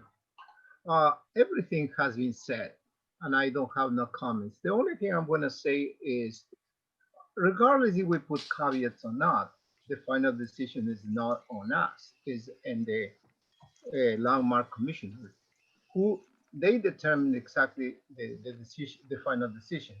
But to put some caveats doesn't hurt. But I will support this application. Thank you. Okay. So our two public members, Christina Davis. Yes, I had a question because he said about the wiring. My hesitancy is they're not sure how it can be wired, that they can use the existing wiring or they would have to channel on this landmark. So, and because the presentation was they weren't sure. So I would be hesitant to approve it without an understanding. It just seems incomplete for us to approve as presented. That's my comment. Thank you, Christina. Kim? So my question, and I'm glad to hear that members of the congregation are here. Daniel, you had said that members of, or excuse me, Alita, you're not on mute. Oh, there we go. Thank you. I researched in preparation for this committee meeting the vendor that the synagogue is using for this display. And while you state in this application that video is not in scope for this, I noticed that the vendor allows that. So my question for the congregation is, who is going to determine what information is displayed here? Because my concern is, you said it was an app on a phone, but whose phone will it be on? And how will decisions be made on in terms of what is displayed there? And I believe that that relates to other concerns that the committee has around the brightness and who is controlling those settings. So it'd be great to hear. Yes, go ahead. We will hear from the public. I don't think it's our purview to determine who within the institution will be responsible for exactly what's on the signage. I understand, yeah, but I think my concern is just understanding how those decisions are made. Well, I don't think that's our purview, how the synagogue makes its decisions. We have to make a decision on whether we approve of changing to an LED platform for the signage. That is our purview. Thank you. So then based on that purview, Jane, I don't think I have enough information to approve. Well, I think that may be the direction we're going in. Thank you very much, Kimberly. Understood. So now to other board members, May, and then Valerie, and then Barry. I would honestly like to hear from members of the congregation, so I'm going to reserve my comments until the public speaks. Thank you. Valerie? I'm going to reserve because I'm confused by what Jane just said. Why are you? Can I ask you a question? Sure. If we don't have control over who's changing the signage, then I don't understand why why we're asking, would agree to it if we knew we could have control over the colors, et cetera. Isn't that the same issue? We cannot, we are here to vote on the context and appropriateness of changing the existing signage to an LED mode of signage. We cannot ask the synagogue. Okay, so I think administrative staff is exactly going to be responsible okay. for the signage itself. That is not our purview. Okay, We are so here for, this okay, is a historic street with a historic buildings, the fire department, the police department, and this building, which is so magnificent. Our purview is, should they change to LED signage? And it seems like there's a lot of concern about that. Right, I agree with you. Okay, so that's really the it should be looked at 30,000 feet, whether you're in favor of LED or not, period. We can't I guess I'm with Christina because I'm thinking about how they would do it, and I don't think they have a plan. So my opinion is this isn't right, but that's it. Well, thank you, Valerie. Barry. Yeah, I'll be the contrary voice in the last number of comments. Let's remember the applicant is a synagogue. It's an Orthodox synagogue. It's not a men's club. The rabbi whom Judy and I had been members back in the 80s and 90s for about 20 years, and we were very fond of the synagogue, and particularly fond of Rabbi Arthur Schneider, who happens to be a Holocaust survivor. All of that has nothing to do with the application. The application is, shall they have an LED sign? And yes, my answer is yes, and I know they will work out the way to have who's going to have the phone, what colors are going to be, how bright it's going to be. Again, this is an Orthodox synagogue. It's not a men's club. It's not a strip joint. I have great respect for the applicant, and I have great respect for their sensibility. Regarding the not Valerie, but the concern about the 84th Street and Park Avenue Loyola Church. If you've got a problem with their sign, go talk to them about it. Don't bring it up here as a sign that, gee, if they can't get it right, these people won't be able to get it right. If these people don't get it right the first time, go back and talk to them. But I think we should approve of the application as presented. Thank you. Thank you, Barry. I think now we can go to the public, Will. Okay, Jen, you have 3 people from the public right now with their hands We're up. going to limit them to maybe 2 minutes apiece. Okay, so the first one is somebody with the phone number ending with 902. They'll need to hit *6 to unmute. And make sure that whoever speaks introduces themselves and their address, their street address. Good evening, everyone. Can you hear me? Yes. Yes. Okay. My name is Cantor Benny Rogoznitsky, and I serve as the cantor of Park East Synagogue and also as the director of the daily operations of the synagogue. Would you like my home address or the synagogue? No, that's enough, as long as we know that's where you work. Thank you. No problem. First of all, I just want to thank the members of the board for giving us the chance to present this evening. And I do want to qualify the remarks that were made by just explaining the background here. We have about 850 members, the vast majority of whom live in the 5-block radius of the synagogue, and the vast majority of whom are elderly. And what's happening is that at our board meetings, members are reporting that when they come to find out what time services are, or God forbid a passing of someone in the community, many of them are not on email, and by the time a letter reaches them with U.S. mail, the information is out of date. They pass the synagogue in order to see that information on these boards. And these boards, the way that they present, are not easy for them to read.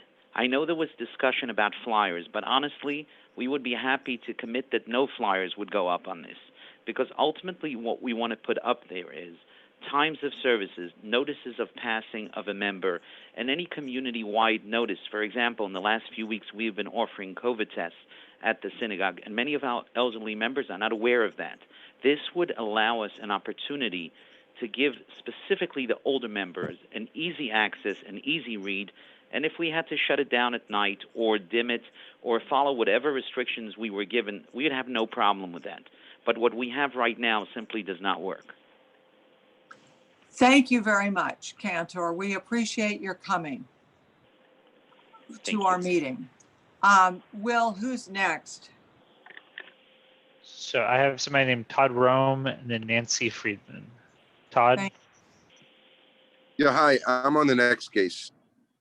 Not this Okay, one. then we're gonna lower your hand and you should raise your hand at that time. Oh, thank you. Nancy? Hi, Nancy Friedman. I live at 131 East 69. I'm just 2 blocks away from the synagogue. And I think right across the street, if I'm not mistaken, is the Russian embassy. And it's not a very residential block there. And also all along 3rd Avenue, there are those advertising signs that constantly change, and on the bus kiosks, and those are bright and they do change. Now they are on the avenue and not on the side street.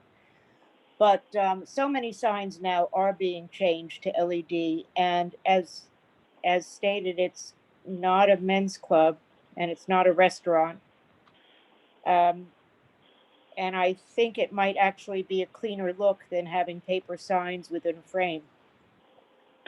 I have no problem with it.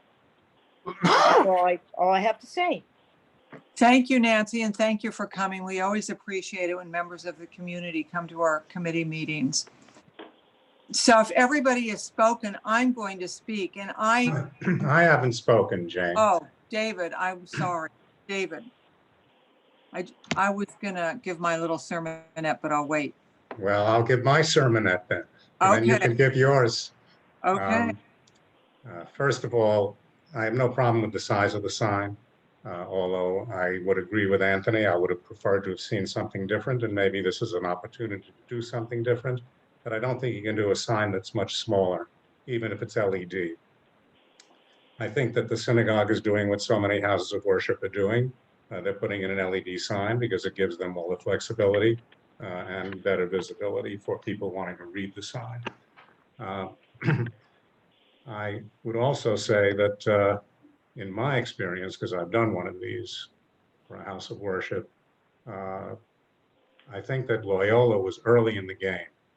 And Loyola therefore had no criteria that Landmark set with respect to the levels of illumination. When we did a sign for a house of worship, we actually had a covenant with Landmarks as to the brightness of the sign. And I believe that Landmarks may actually have certain criteria that they want you to meet. I know that we met certain criteria, but I don't want to claim that they were just Landmarks criteria. They were an agreement between the house of worship and Landmarks as to the brightness of the sign. And it wouldn't surprise me if Landmarks would require something from every house of worship that's going to do this. I do, despite my feeling that they should have a sign like this, I will not support it. And I will not support it because it's not solved. And I think Christina hit it on the, hit it immediately. How can you present to us a sign without showing us how you're going to get the power to it?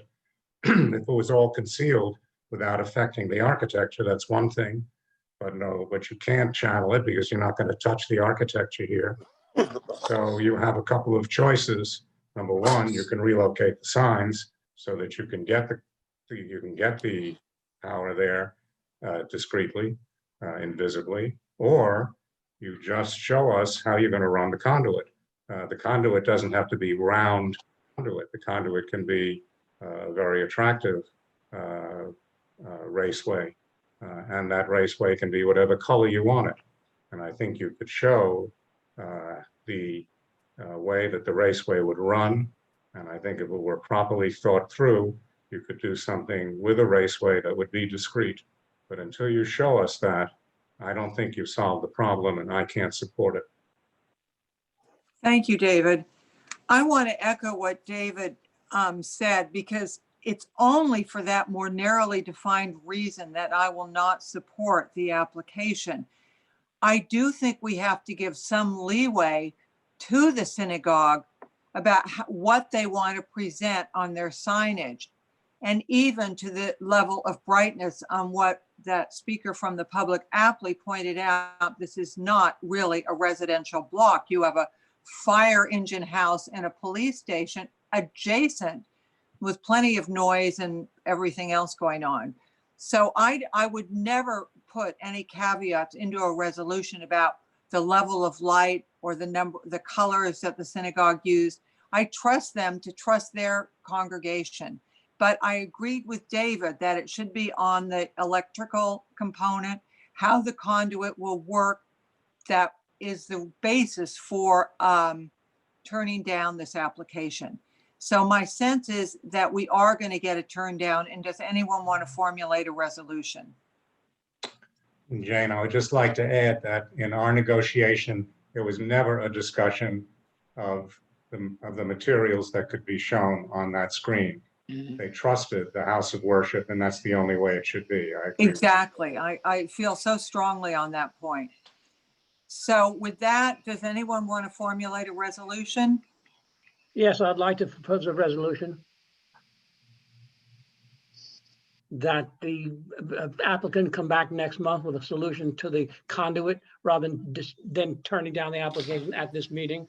I think we should give them the opportunity to come back and respond to that particular challenge.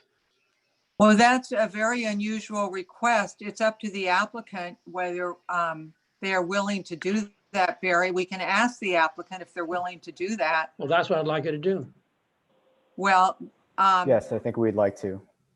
okay, thank you so much. I really appreciate it. And thank you, Barry, for presenting that as a compromise. So with that, we won't even take a vote. We'll just see the applicant next month. Do all the members of the committee consider that an appropriate solution? Yes. Yes. Yes. Do we need a vote of any kind or David?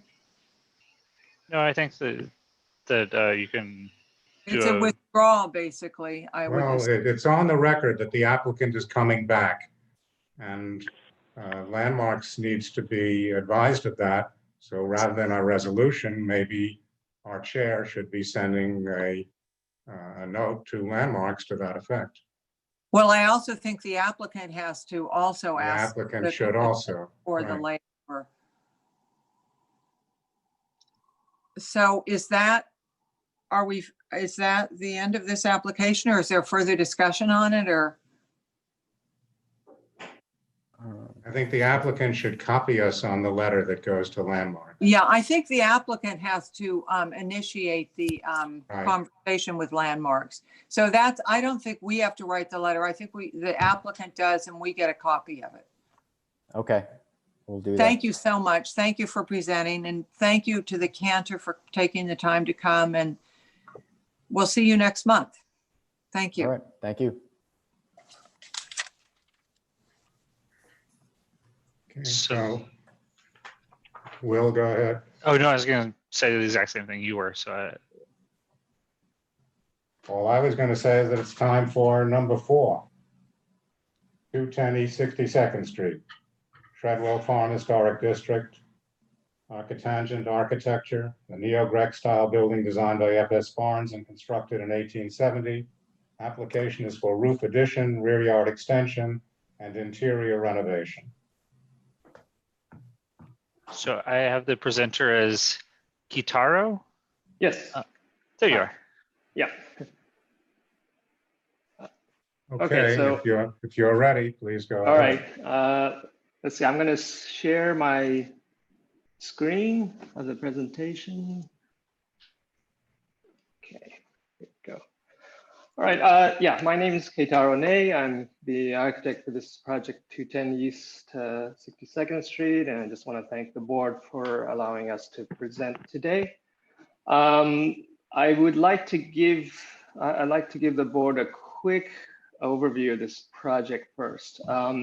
This project was actually originally presented to the board back in the March of 2016. And it was approved by the community board at that time. However, the owner wants to make some modifications to the project, and so we're here to present those changes. Okay, so this first panel is basically on the left is as the building is today, and what the owner wants to do is to do a full restoration of the front, to restore those window surround, the details of each window, and restore the windows back to the historic, original historic design. So that's. Mr. Guitaro, I just want to ask you to do one thing. Sure. Just make sure that when you have this discussion with us, that it's clear what's approved, what we don't have to touch because it's not being changed. And okay. Very specifically what the changes are that we have to on. Okay. Let me just go to the second panel. This is the location. Everyone knows. This is where the, so we're proposing a roof addition, and part of the roof addition is visible primarily along this portion of 3rd Avenue. So, okay, this is the roof plan. And so there are some changes proposed to the roof addition. So I'm just going to go through this quickly. This first panel, this first plan is pre-construction. So there's one elevator shaft. The second panel is basically what was approved by landmarks. The third plan is what is currently built. So there is a portion of the roof addition that was framed. And as you can see, there are some changes from what was approved to what we're now proposing. One such change is the, I don't know if I can zoom in here. There is a smaller setback on the roof level from 3 feet to 2'4". Okay. And I think the other changes is more visible in section. So this is what was existing prior to construction. This is what was approved. And if you go to the next one, this is the same image of the building that was approved. Let's see. Yeah. And this is what we are now proposing. So let me zoom in here and I will show you the differences. So this is what is as built as of today. The rear yard extension has yet to be built, but the roof addition is framed. And again, there is a difference in that setback from 3 feet to 2'4". There's also a height difference of 9'1" versus 8 feet originally approved. So if you look at the red dashed line, this is what was originally approved, superimposed to what we're proposing now. There's also a minor change to the front. However, we feel this is probably not very visible from the street. It's really more the back.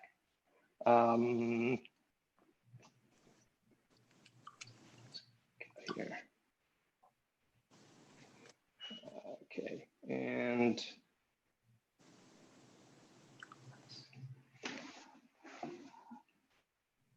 just, oops, I'm sorry. Again.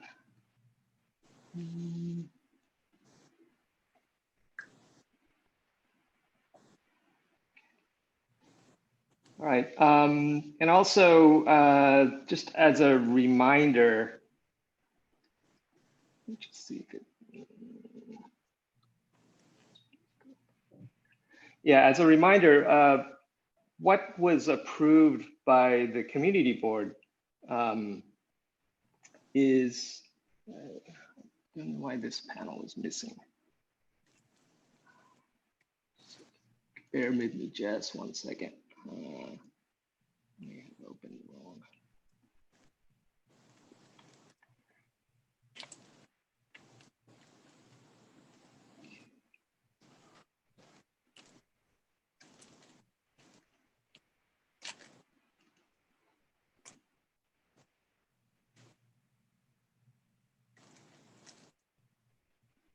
Okay. Oops. Yeah, I'm sorry. I think I opened the wrong one. I'm gonna share the correct file if you could bear with me just a second.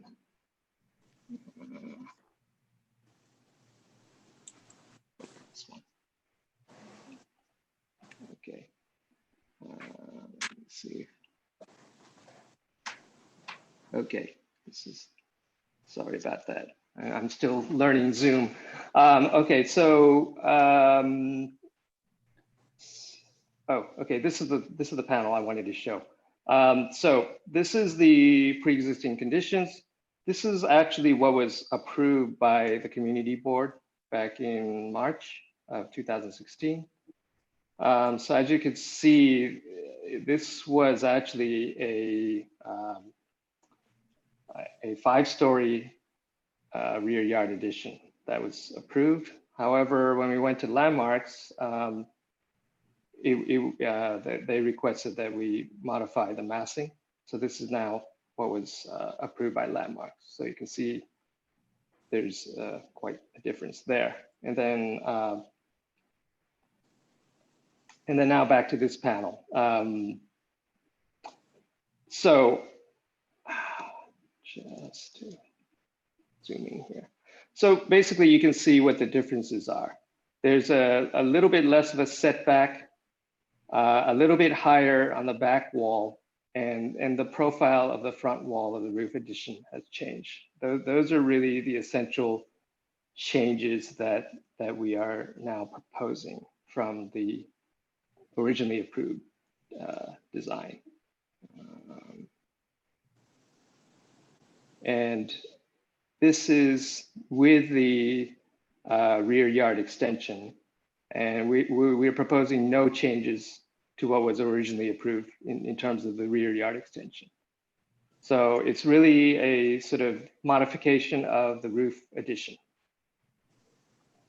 This is the front street elevation.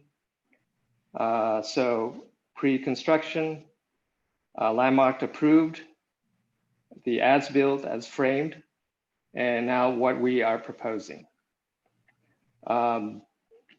Also, just to clarify, we had a licensed surveyor actually survey all the heights of each floor, and we're not proposing, even with what was framed, there's no change in the actual peak height of the roof addition. This is the rear yard elevation. Again, pre-construction, landmark approved, and what is currently as built, and then the proposed final version. And there's been some design modifications to the rear yard windows of the roof addition, but we propose no modification to the rear yard extension from what was previously approved. This is it's a view, a zoomed in photo from 3rd Avenue of 3 different conditions. This was the mock-up. This is basically what was presented to landmarks.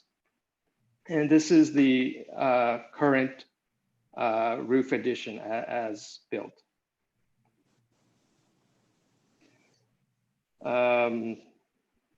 This is again a comparison of what was pre-construction, what was basically approved by the community board And then this is the sort of modified version approved by Landmarks of the rear facade. This is a photo of the pre-construction conditions. This is what it is currently today, the rear yard.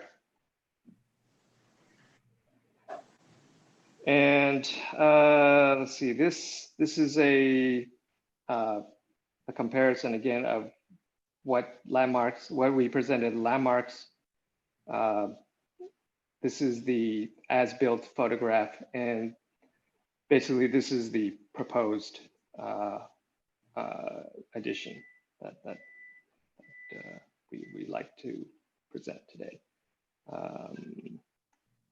These are just views closer to the building on 62nd Street, just to show that from this vantage point, you don't see the roof addition at all, and you don't see the rooftop AC units.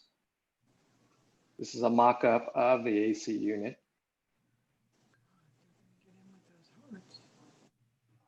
This is currently what's there now on the roof.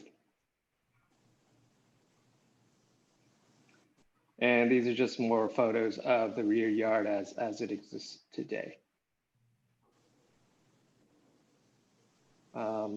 This is a sort of site survey of all the measurements as it exists today. So this is looking from the neighbor to the east. And this is the side elevation of the roof addition, neighbor to the west.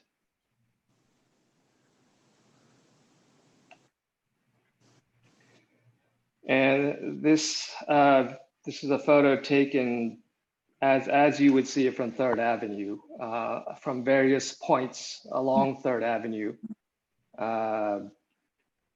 And just to give you an idea what the roof addition looks like from the street.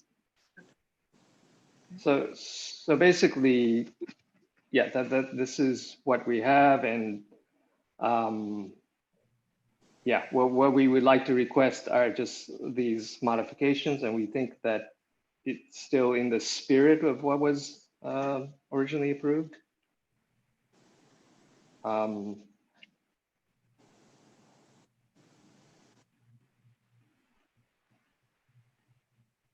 So I don't know if anyone has questions or. Is that the presentation? We thank you. Is there anybody from the public who would like to comment? Just to remind, because I think I saw a bunch of people join in, to comment in the public, you would need to raise your hand through the participants feature. So you'll find that at the bottom of your screen next to the word participants. Right now it looks like a little icon that has 2 people standing next to each other with the number 50 next to it. The number How many people from the you public? have 2 plus Alita right now. Okay. So let's just go with the 2 from the public. All right, I see more have raised their hands now. James Solomon. Get the volume up. James, we can hear you. One sec, just getting the volume up. Can you hear me? Yes. All right, hold on 1 second. Let me just get my comments up. Good evening, everyone. Thank you. My name is James Solomon, and I live at 212 East 62nd Street with my wife, Anita, who is behind me, and our 2 kids. Just before I begin, I just want to confirm that each member of the Landmarks Committee received our letter in reply to the application at 210 East 62nd Street. Can I just confirm that? Is that possible? Yeah. They did. We did. Everyone has it. Okay, thank you. So I will admit that condensing our comments into a few minutes when it comes to 210 East 62nd Street's application and the applicant's conduct during the past 4 years is no easy feat. In 2016, we being 212, presented to CB8's Landmarks Committee a design proposal to renovate our home at 212. This was the same year the applicant at 210 came before this committee with its own design proposal. We chose as our architect, David Atchison, who has extensive experience designing for and conforming to landmark districts, including CB8. We knew David Atchison's firm would ensure that the build-out would adhere to LPC and DOB's stipulations. Our design proposed a rear extension, step back, and far from maximum sized, 12 feet on the ground floor, 6 feet on the next 2 stories, consistent within Treadwell Farms, thereby preserving the green space. We maintain the historic cornice lines shared by 5 row houses built by the same architect circa 1870. We did not erect a penthouse rooftop addition. We did not construct on the adjoining properties. We built according to our certificate of appropriateness from LPC. There's nothing significant about any of these choices. None is worthy of praise. It's just that 210 did none of these things. As I am a former member of Lower Manhattan's Community Board 2, which also includes multiple landmark areas, we were very mindful that in choosing to live within an historic area constitutes a form of public trust. In our view, historic preservation includes valuing community and comes with it accountability. In short, we committed to being good neighbors. 210 has been anything but. The words just spoken by this applicant's architect suggest reason and responsiveness. It's stated as an understatement of what was built. However, 210's actions during the past 4 years have loudly asserted otherwise. Multiple stop work orders, dozens of violations, most still open, hundreds of thousands of dollars in unpaid fines, dangerous underpinning of neighbors' property without notification and consent, building across the neighbor's property lines, overbuilding the height of its rooftop addition at its peak by 34%, disregarding LPC stipulations to maintain its historic rear cornice line shared with 5 other properties, severing neighborhood telephone lines without reporting having done so, and failing to safely maintain its construction site in every respect. This applicant has consumed countless hours and resources from so many within this neighborhood merely to ensure that 210 comply with the law. Yet somehow, after all of this, the applicant requests that it be given special dispensation by CB8 and LPC. And in so doing, it presents an application with significant inaccuracies and omissions, which we detail in our written submission, and we please refer to the diagram in our letter, which has a very clear representation as the difference between the as-built that the architect presented and what is actually there. As I said, the rooftop addition is built 34% taller at its peak than what was approved. As my speaking time is limited, I will cut to the chase. We urge that CB8 deny 210 East 62nd Street's current application, though frankly, it's hard to fathom even 210 actually believes CB8 and the LPC, for that matter, would actually agree to its flagrant disregard of its original 2017 certificate of appropriateness. We strongly believe that CB8 should request that LPC revoke 210's certificate of appropriateness from 2017. 210's entire application should be reconsidered by CB8 and LPC, not just its proposed changes. We believe such a course of action is warranted, not just because 210's repeated lack of good faith, but also based on its neighbors' overwhelming objections in 2016 to 210's original landmarks application. We ask that this committee and full CB8 take another look at the concerns expressed in 2016 by multiple stakeholders, in particular, 210's proposal to construct a rear 3-story extension at 17 feet on each level that is 5 feet further into Treadwell Farms green space than any other extension along a continuous row of 17 houses, and would be an additional 3 feet further with 210's shutters open. 210's rear facade, which would break up the historic rear cornice line shared with the surrounding 5 row houses. And 210's rooftop addition, which at present is 34% taller at its peak than LPC approved, and also trespasses its neighbor's property on both sides. To be clear, it's not too late for CB8 and LPC to change course at 210.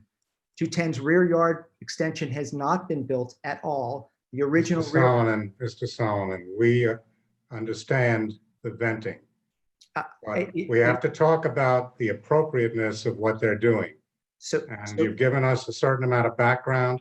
You've had a lot of time, so if you could please bring it to a conclusion. Will do, sir. So it's not too late to change course. 210's vastly overbuilt rooftop addition, while framed, is far from finished, not to mention it currently rests over the neighbor's property lines. And 210's rear and front cornices are unfinished as well as non-compliant. Thank you for your time and consideration. Will, we have someone else? We do. Laura from Friends. Laura. Hi, can anyone hear me? Yes. Okay. Laura, representing Friends of the Upper East Side Historic District. Good evening, everyone. Friends believes that the 2016 approved project is completely out of context for the Treadwell Farm Historic District. If built as approved, the massive and boxy rooftop would have overwhelmed this row house. Instead, the addition was overbuilt both in height and area. We are dismayed that the owner is asking for the community to approve this egregious and illegal addition. We would like to take this opportunity to request that this committee not only disapprove the legalization of this rooftop, but also revoke their previous recommendation to approve the massive and out of context rear addition. The encroachment into the rear garden space is excessive and will set a bad precedent for others on the block. The historic large garden spaces are a special feature of Treadwell Farm Historic Districts and are prized by their neighbors. The proposal seeks to permanently alter the open donut space of the surrounding row houses. We urge the applicant to rethink this approach and be more respectful towards the building, the historic district, and the neighbors. And finally, we'd just like to notice that this is the second legalization application within Treadwell Farm Historic District that this community board has seen in a month. Thank you. So now we'll go to the committee. Oh, we still have more. Lauren. Yeah, I'm sorry. We have Judy Schneider, John Dempsey, Julianne Britannia, Leslie Chow, and Carter Potash. Let's hear them all, but I'm only going to ask them to try to be brief. Thank you. Judy. I will be brief. On behalf of the East 60s Neighborhood Association, we spoke out in 2016. I agree with Mr. Solomon and Lara, and I would hope that the community board would vote against this man and ask Landmarks to take a very careful look at what he's doing. He has a very bad reputation. Thank you.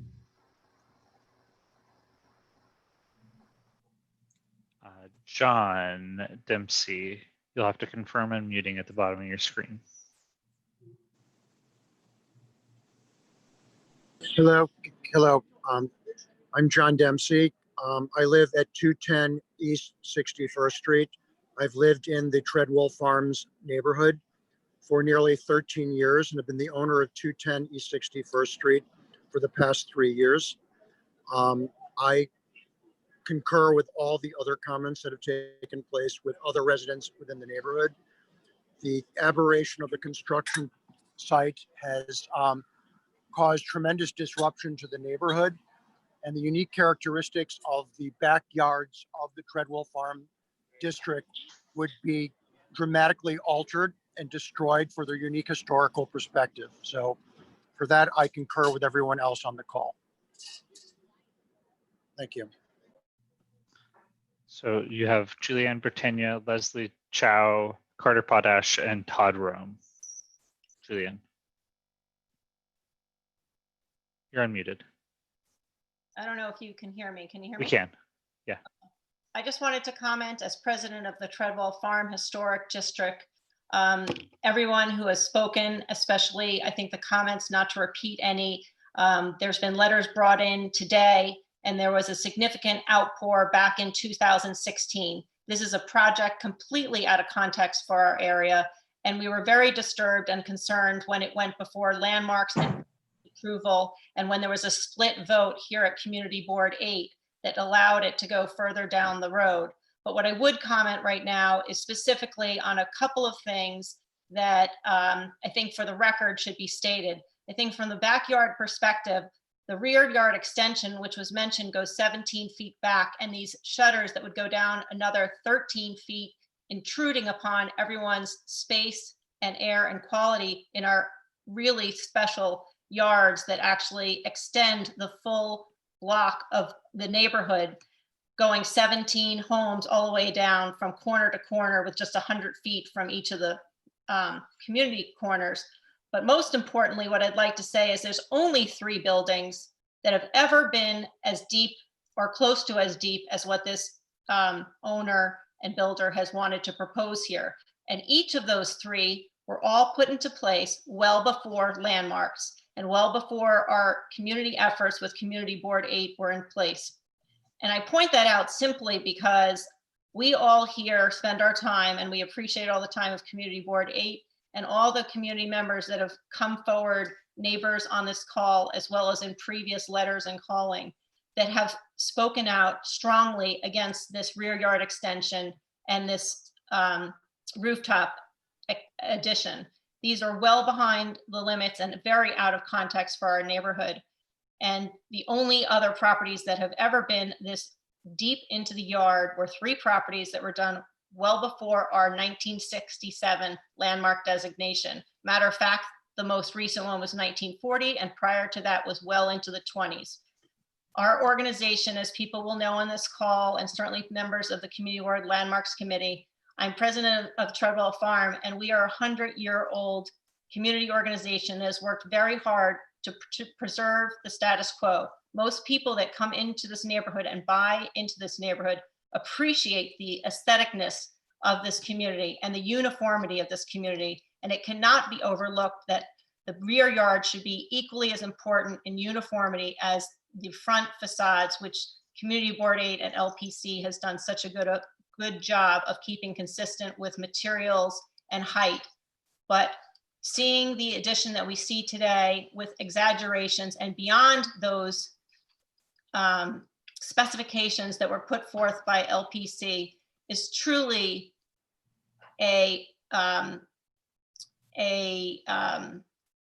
sorry, I lost my train of thought, is truly a comment of the type of person we're dealing with here. And from a neighborhood perspective, the last comment I will make is that in his additions that he's created here, he has also created unsafe conditions for our neighborhood. I know that there were hopefully letters that people received at the board with photographs of the unsightly conditions. In the presentation made by the architect, you can actually see the flimsy lining that is supposed to be the barrier in the rear yard that is actually possibly taking, being the barrier for rodents or other things that may exist in New York. A simple screening is not something that would prevent that from happening. So I appreciate all the considerations that the board here today is putting forth. This is not something that we would like to see in our neighborhood. It is a true encroachment and certainly is in deficit of what other people in this neighborhood have put forth when they've done their considerable construction projects. Thank you.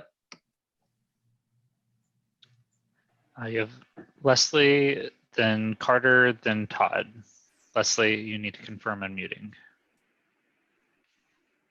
Okay, can you hear me? Yes. Okay, so my name's Les Chow. I'm the owner of 207 East 62nd Street. I'm almost directly across the street from 210. And I have nothing to add to all the sort of the more technical things that have been said already. I live across the street. I think the addition to the rooftop of this house has affected my sight lines and my light, which is not a big deal. However, the fact of having to go out there into the street and look at the scaffolding, which seems to have been up there forever, 3 years or so, and mostly dark, to me says something about the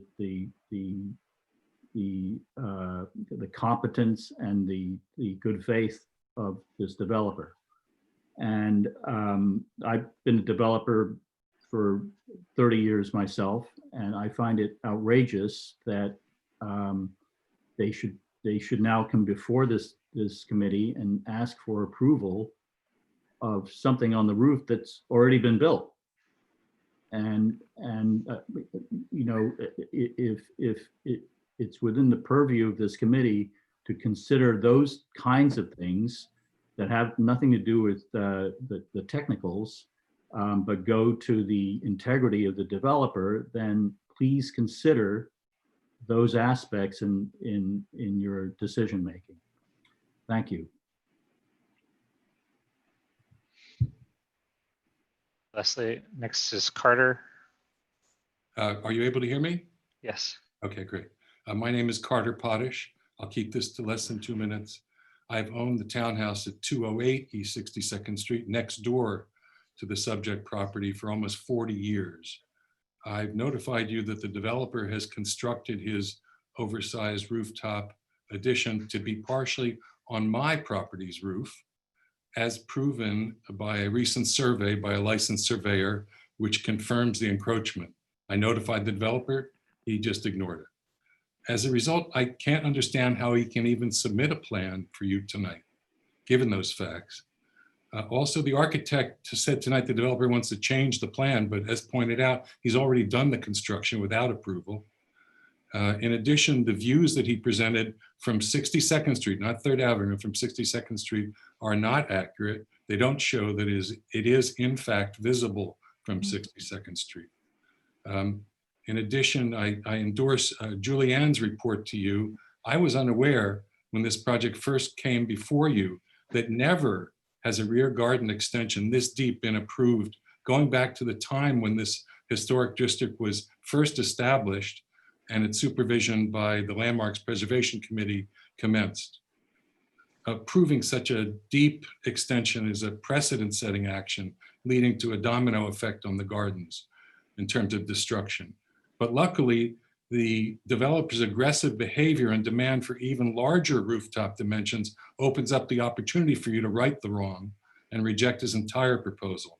Please preserve our district, reject his entire submission and all its components.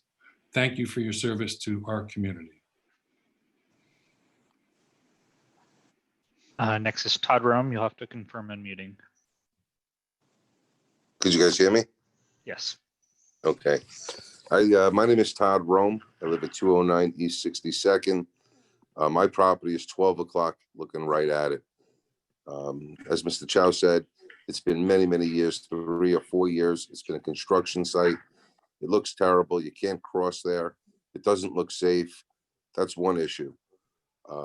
Ruining the gardens would be devastating. If you allow one person to do it, the whole neighborhood will start doing it. And I think the gardens are the best part of this Treadwell Farms district. The third thing is the rooftop deck. Again, I also look at it. It's right in my sight line. It is as ugly as can be, whatever is up there now. I don't even know how he has whatever's up there currently, but it kind of ruins the look of the entire neighborhood, where every other house, you don't see it and the view is just perfect. This is some obscure shape. Now they want to make it even bigger. Like Carter said, the pictures are not even accurate. The place, it looks like a haunted house, and I would deny them for anything that they're trying to do at this point.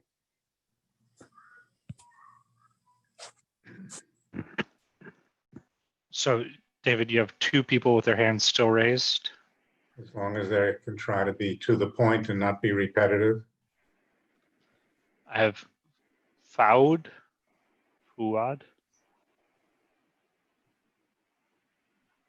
You're unmuted.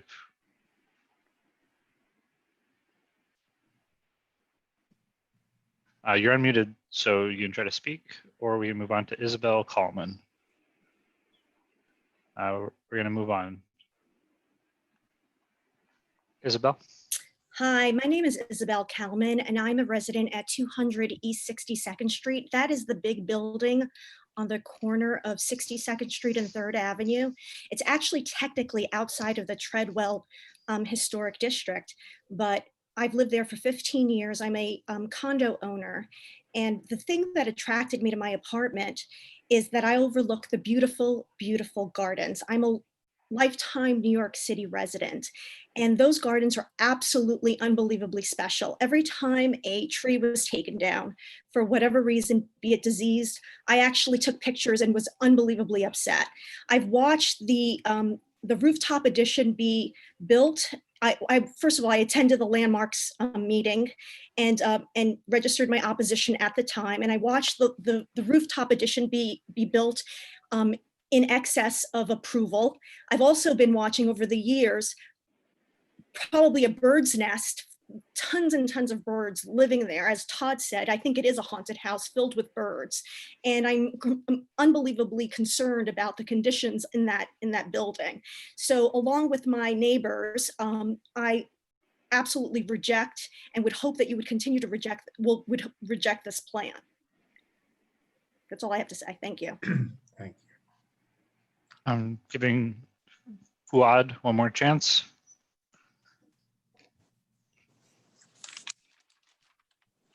You're unmuted. All right.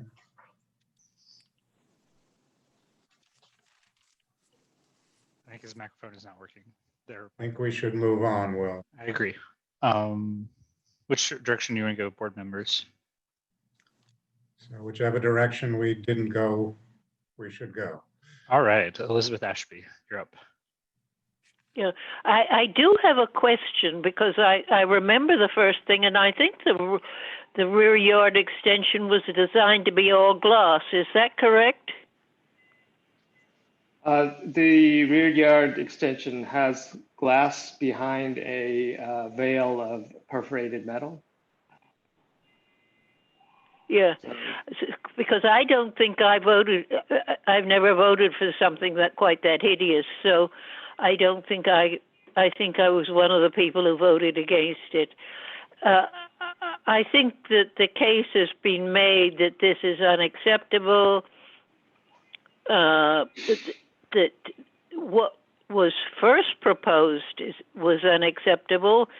I don't remember what we approved in sections, but I think we made a mistake with the rear yard and the top if we approved them, and I hope we will correct our mistake and disapprove everything here.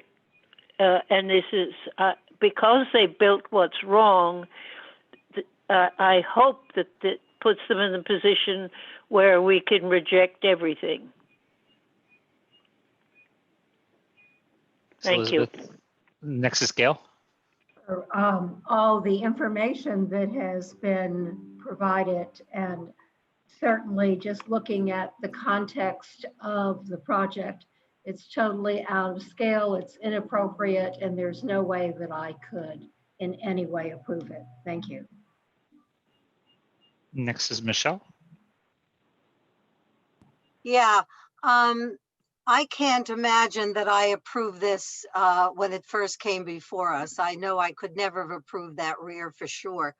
But in some of the materials that were given to us today, there seems to be verification that in fact what was built even in 2016 was a breach of the plans.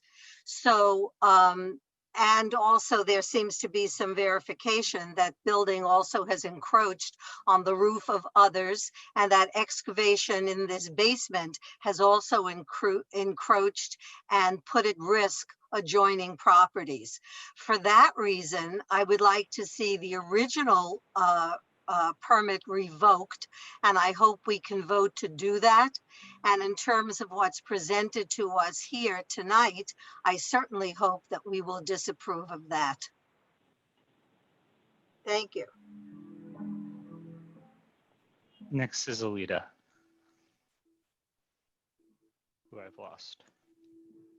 Because I wasn't sure what the applicant said we had approved at our resolution in 2016. I thought I heard him say tonight that we approved the 5-story addition, which Landmarks then proceeded to chop down to 3 stories, suggesting that we had approved something that I can't believe we ever would have approved. Second of all, when I looked at the resolution, it said that we were looking at a one-story addition. That's what the applicant had there. Will had posted it on the chat and I looked. So I don't understand the references to our previous resolution. Second of all, I don't understand, and it requires a great deal of chutzpah to build beyond what was approved by the Landmarks Preservation Commission. I don't even understand that at all. And then to ask us to approve something that there is significant allegations is not even built. So you're asking us to approve something that could come down, which I really think in no uncertain terms should come down. I don't think any part of this application should be allowed to proceed. And I don't know if we have the jurisdiction to ask that things that were built be unbuilt, and certainly to revoke everything that we have. We have been seeing every single month, I think, applications that go beyond, that are built beyond what either was approved or never asking for approval or some other configuration of events. And again, I can't say strongly enough that this practice has to stop. And this is an example of a situation where it's not finished, it can be corrected, and it ought to be corrected. Any prior approval we have, I think, should just be revoked. There's nothing in this that I could approve, and I can't say it again strongly enough. Thank you. Next would be Sarah Chu. Unless you want to respond to any of these. I would. I guess if I may, there's I guess a little bit of a dilemma for us, because let me just go back to drawings. So this is the building section of what was approved by the community board. Can you show us where that was approved? Because that is not what the resolution says. You're suggesting that we approved a 5-story addition? It's a roof addition along with a extension, which is 5 stories. And where I looked, and I asked other members of this committee to look, and no one found where we approved anything like that. So if we approved something like that, I'd like to see it. I don't know if I have the approved document with me. But certainly we can furnish that for the board. You know. I think that would be important. Alita, did you find the original resolution? Kimberly. I sent it around. I have it. What does it say?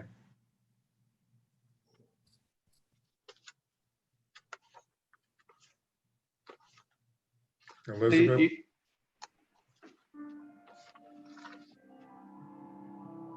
What does it say about the rear yard extension?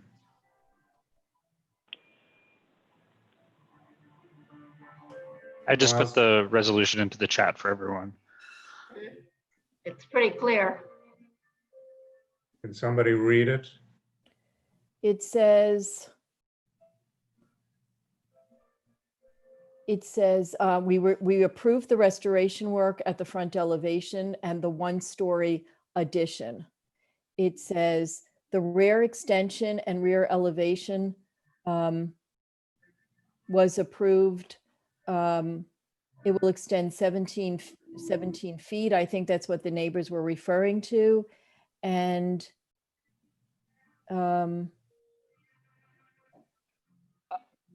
Alita, are you reading from this resolution? I am. Okay. I'm reading what you posted. Okay. It does say that we approved a 4-story, 17-foot extension, and that the shutters will each extend out 3 feet. Sounds like we approved what Mr. Kitaro says we approved. You're correct.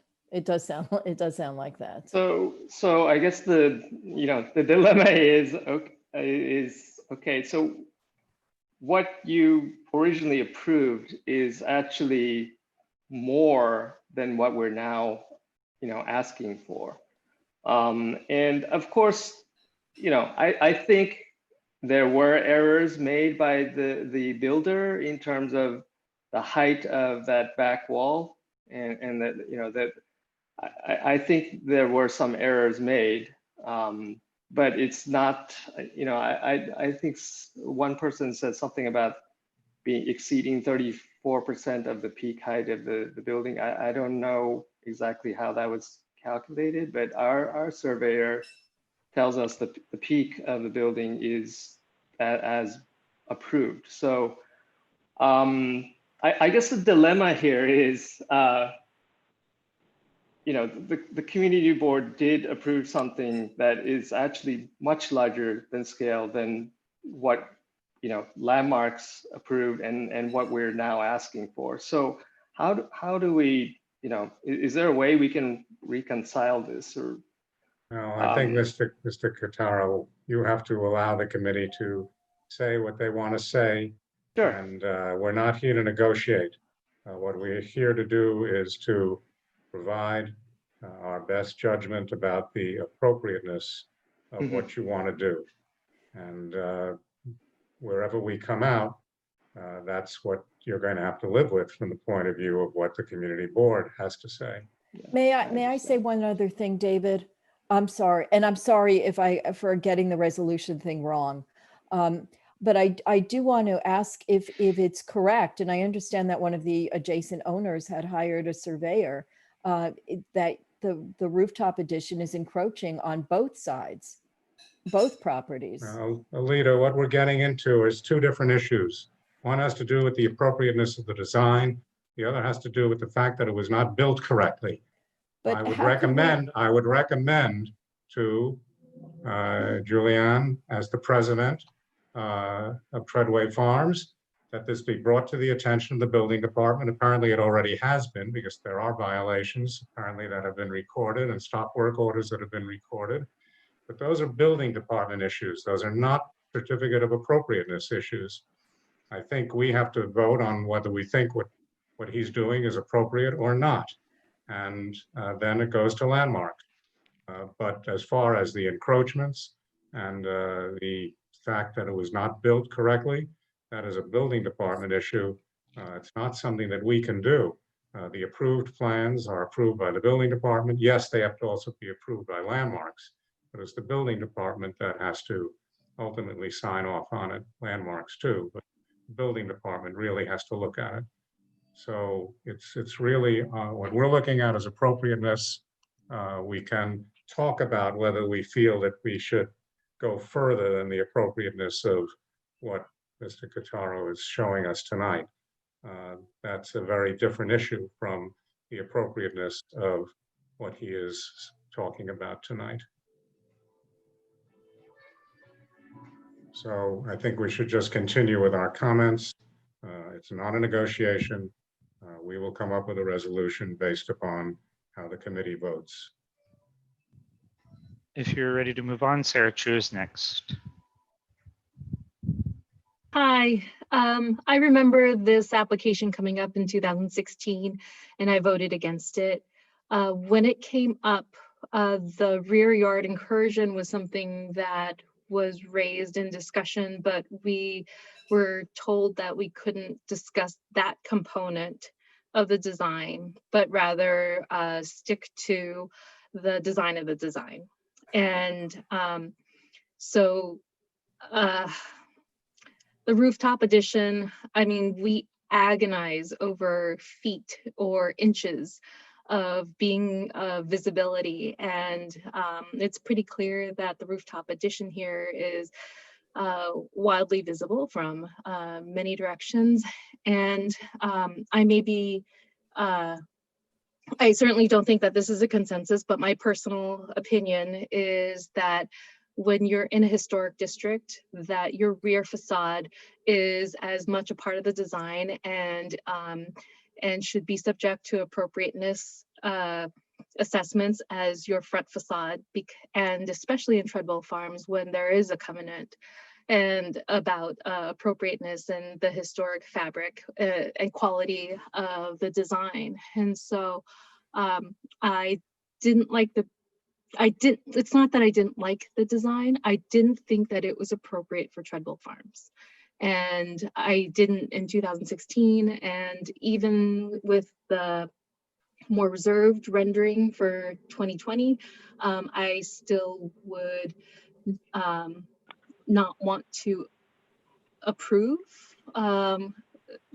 this particular proposal.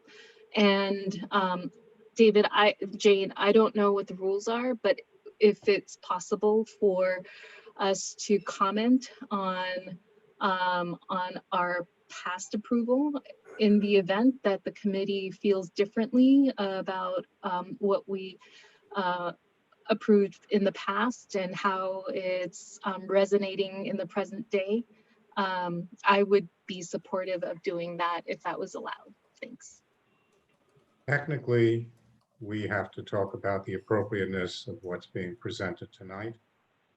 I think it's another discussion about asking landmarks to disapprove something they've already approved. The other side of the coin is, I'm surprised that the builder was allowed to build higher or certainly more volume than was on the plans. I assume that there's an architect supervising what the builder does. So the fact that the builder was able to just do what he felt like is really surprising. The architect of record has to sign off on this, and I don't see how the architect of record could sign off on it. So basically, if we say that this is not appropriate, Landmarks agrees that it's not appropriate, they're going to have to take it down and build to what was approved. Whether we can, in fact, get Landmarks to disapprove what was approved, that's a whole different kind of a discussion. And David, another question. There is an enforcement capacity to Landmarks, and would we be able to suggest in our recommendation that this property be prioritized for enforcement?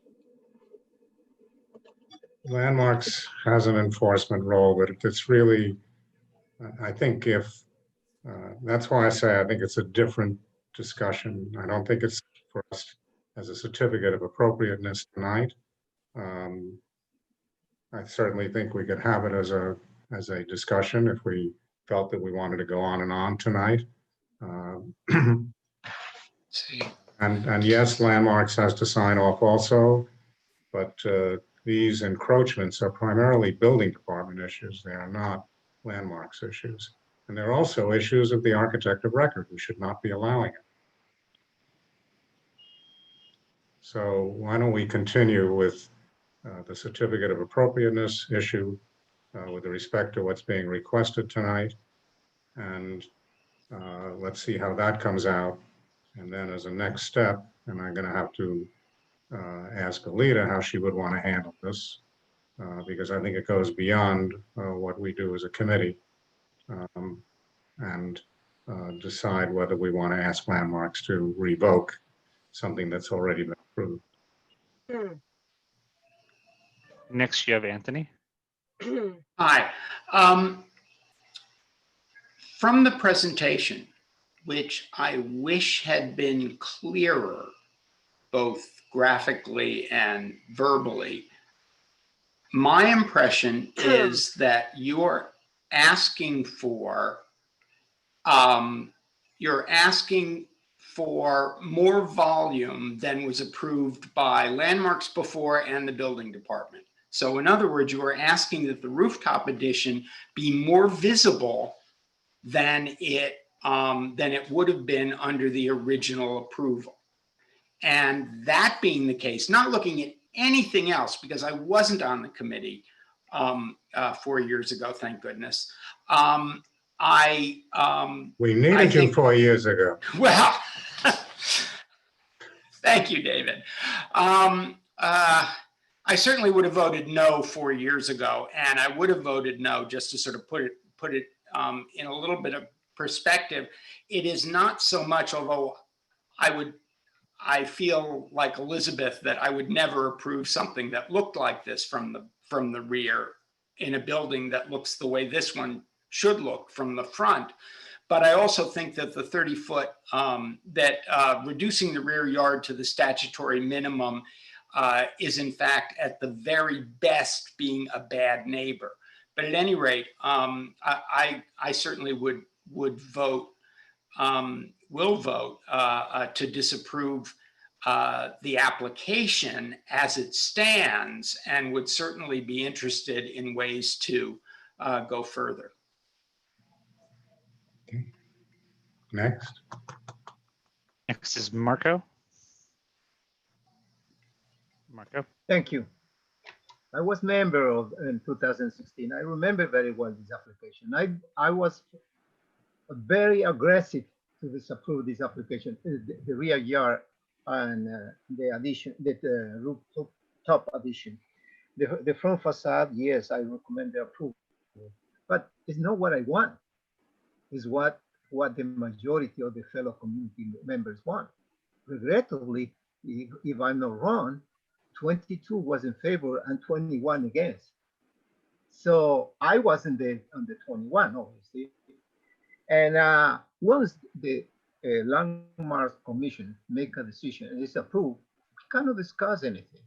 Once the community board approves, we cannot go discuss again, because the issue is, regardless if I like it or not, I have to accept what the majority said. It could be the tyranny of the majority, like it sounds in this case, but I have to accept. So if we want to change from now on, we can create a precedent and we can start fighting all the applications that I feel they shouldn't be approved. But the bottom line right here is very simple. The neighbors, they complain construction issues. That is nothing to do in our area. And now, according with the rules of DOB,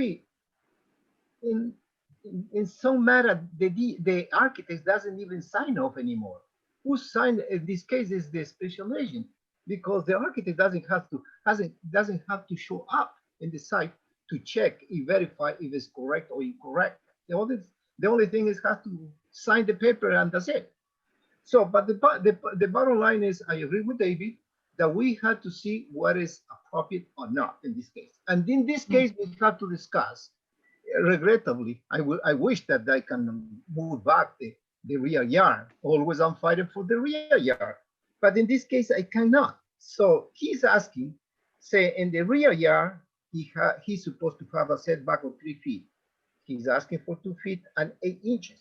So 8 inches more. The higher of the building or the addition is from 9.94 to 11 inches. So you're talking about 20 inches more. And finally, in the front, they want to increase a little bit part. That is our purview in this case, in this discussion. The rest we cannot even discuss. So I found it very complicated, that decision, because last month we make a precedent in this kind of stuff. So I'm myself in the dilemma that is already created a precedent in the community board, which I was against, fighting vehemently against that. But again, I lost and I had to accept.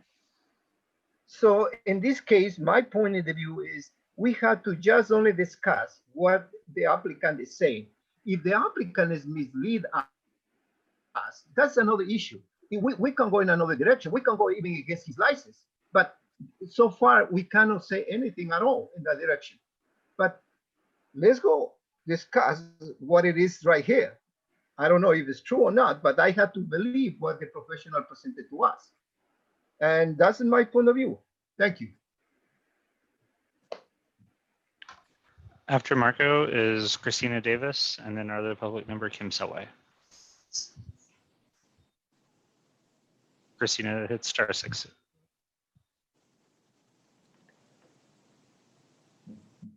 Thank you. Who is the applicant working with now down at the Landmark Commission? Are you saying the architect of record? Yeah, Mr. Cataro. Who's Yeah, that's me. Who are you working with? What staff person? Oh, staff person. There's a person by the name of Mishael Shabami. Mm-hmm. And what are they saying about this? Well, I mean, we've sort of went back and forth to they have a copy of this presentation, and really they pretty much are commenting on how to prepare the presentation for the landmarks board. So I guess they're sort of with everybody else. We need to see what the board thinks about this. And it is a complicated issue for the reasons your board members mentioned. And just from my point of view, I was not notified of that the construction was starting, and so all of this came a bit late for me. Otherwise, under normal conditions, I would like to be more involved in the construction from the front to avoid these issues. But this is what happened, and we're trying to figure out a way that we can remedy this situation. And so we want to work with the community. We want to work with landmarks, and that's my position. Okay. Well, David, so many of the issues we're talking about tonight are somewhat out of our purview. I mean, he has made a presentation, but the emphasis on revoking the other, I mean, that was a different landmark commissioner chair, and there have been new commissioners added. So I'm sure there are guidelines on revoking anything that was previous, because these are public meetings and everything has to be recreated, including our own. I mean, since we approved it, some of us must have voted for it. So Yeah, it's amazing how many people said they didn't, but yet it passed in our committee. So anyway, memories are short, I guess, or long, I don't know. Anyway, that's all I have to say. Okay. Next. Kimberly? Thank you, David. Thank you, Will. I appreciate, David, your point about the delineation between an appropriateness issue and a landmarks issue. There's just something about this that doesn't sit well with me, so I'm still inclined to disapprove it. But I'm anxious to see how the rest of the committee votes on this. The other board members who are in attendance, starting with May, then Valerie, then Barry. Hi, yeah, I agree with Kimberly. I do want to say, Katara, thank you for sitting up there so graciously and taking all of this. But I also want to comment that, some of the testimony from the public and from the residents that are impacted are alarming to me. So like Kimberly, I too am inclined to vote against it, but I'm looking forward to hearing from other committee and board members. After that is Valerie. Mr. Cotero, I'm curious of your explanation of how this happened. First of all, is the owner on the phone with us? Actually, he was trying to participate, but could not connect. His name was Fawad. He's the owner's rep. Okay, that's the owner. Yeah. Okay. I wasn't sure. He's the owner's rep, but Oh, he's the owner. So he's not the owner. Can you tell us who the owner is? Oh, come on. Well, I mean, Fawad represents the owner. He can talk on behalf of the owner. Okay. So except he's having trouble getting online. Okay. So but your position is that the construction started without you, and you were building to the specs of Landmark, but when you came upon it, it was larger than it was supposed to be. Correct. So then you don't think it's appropriate either. It's about a foot taller in the back, and it's not set back. It's set back maybe 10 inches less than it should have been in the back, and there's a small profile difference in the front of the addition. And is it overhanging the other property? I don't know. That I don't know. Okay, well, I have to say that one of the reasons I attended the meeting tonight was because of this project. Because we've been seeing a lot of projects, whether it's here or encroachments into the sidewalk, where the designs have been built after the fact. And I think that we should definitely disapprove this as not being appropriate. And we should also, whether we have the power or not, there's no reason why we can't go out strongly and ask for a revocation of what was done in 2016. And I think we should do that and let somebody come back and tell us we were wrong. It seems like the 2016 vote was a 1 vote differential. No one here can really reconstruct what happened, but I think it sounds to me that the sentiment is that we would never approve this today. I mean, I could be wrong, but it doesn't sound like we would. And I think we should send a message that whether it's built wrong or whatever, it's still beyond what was approved by LPC. And we should go out very strongly against the entire, what's being asked for tonight, as well as taking a stand about what was done in 2016. Yes, good evening. Thank you for all your very, very wonderful comments. I was particularly impressed by the members of the public who spoke earlier. I cannot support this application. Thank you.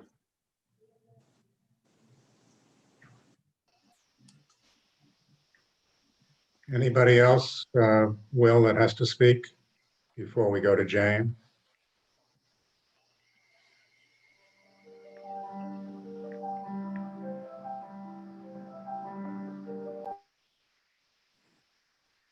Will, I'm not hearing you.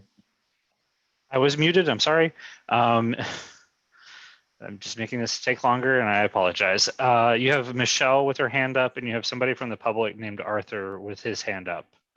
Yeah, but I feel like maybe the time for the public has gone on, but it's up to you. Well, we've been very generous tonight with the public, so if he'll keep it to 2 minutes, we'll listen to him. As long as it's not repetitive. Arthur, you can confirm unmuting at the bottom of your screen if you'd like to say something. I've been a owner of 207 East 61st since 1998. You know, I'm sympathetic and moved actually by the architect's terrible position he's been put in. You know, I don't think we've spoken to the fact that as I understand it, the renderings and some of the presentations that were presented in 2016, arguably by people I have spoken with at length, were not really representative of what the true impact of the visual impact was going to be. And frankly, if one looks at the history of this project and the number of violations, the number of encroachments on both buildings, you know, it seems this is so weighty compared to an LED sign at the synagogue, and yet, you know, here it's confounding to think that this is getting debated. It seems very clear that there's been bad faith from day one, but you know, and again, I feel bad for the architect because it sounds like that was not certainly his intent. But the people who should be answering are not here, and there's not even a suggestion that the actual owner would be here. It would be his rep. Anyway, that's all I have to say. Thank you. I appreciate everyone's time. You do still have Fuad if he wants to chime in. But.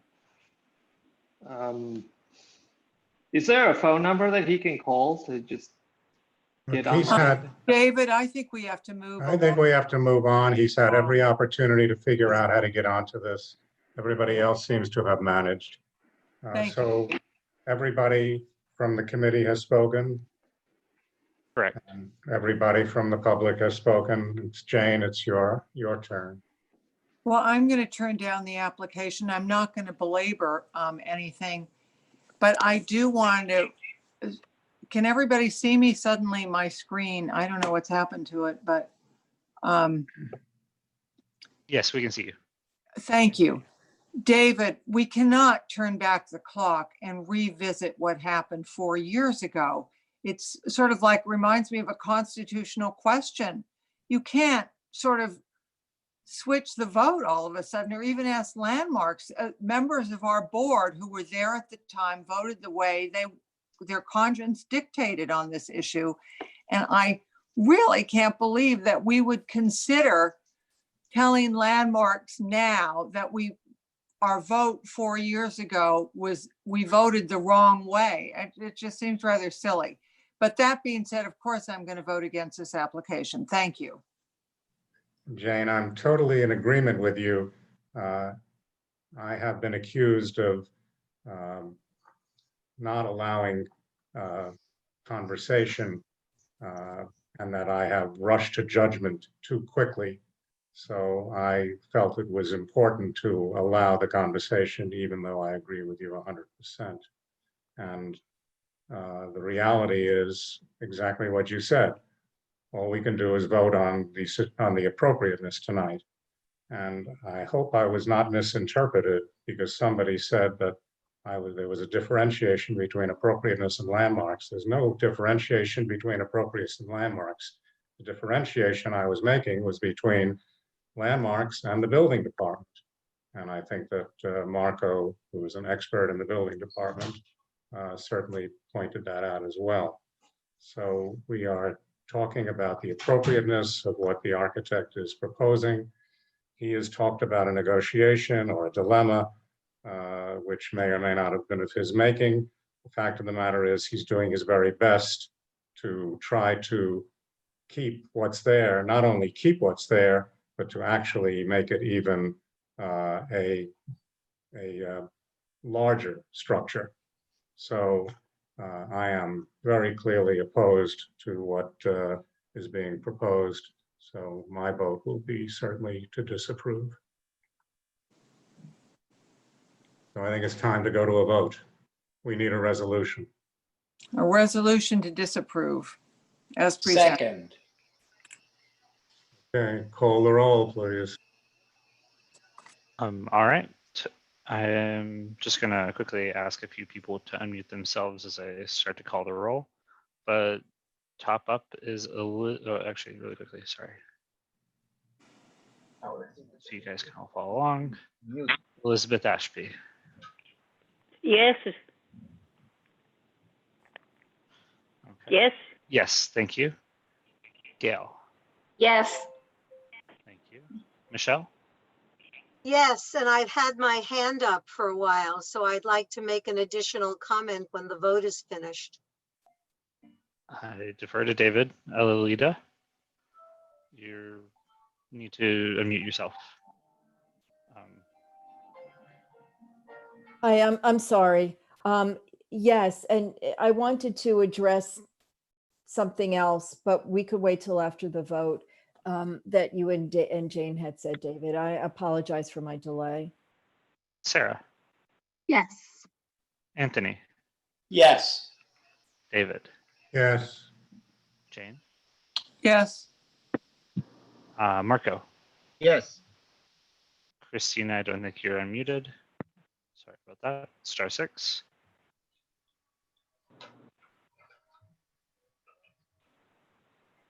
Christina? Yes. Yes. Kimberly? Yes. Thank you. May? Yes. Valerie? Are you muted? Valerie's muted. Sorry about that. Barry, real quickly. Yes. Thank you. Valerie. Valerie, just confirm unmuting.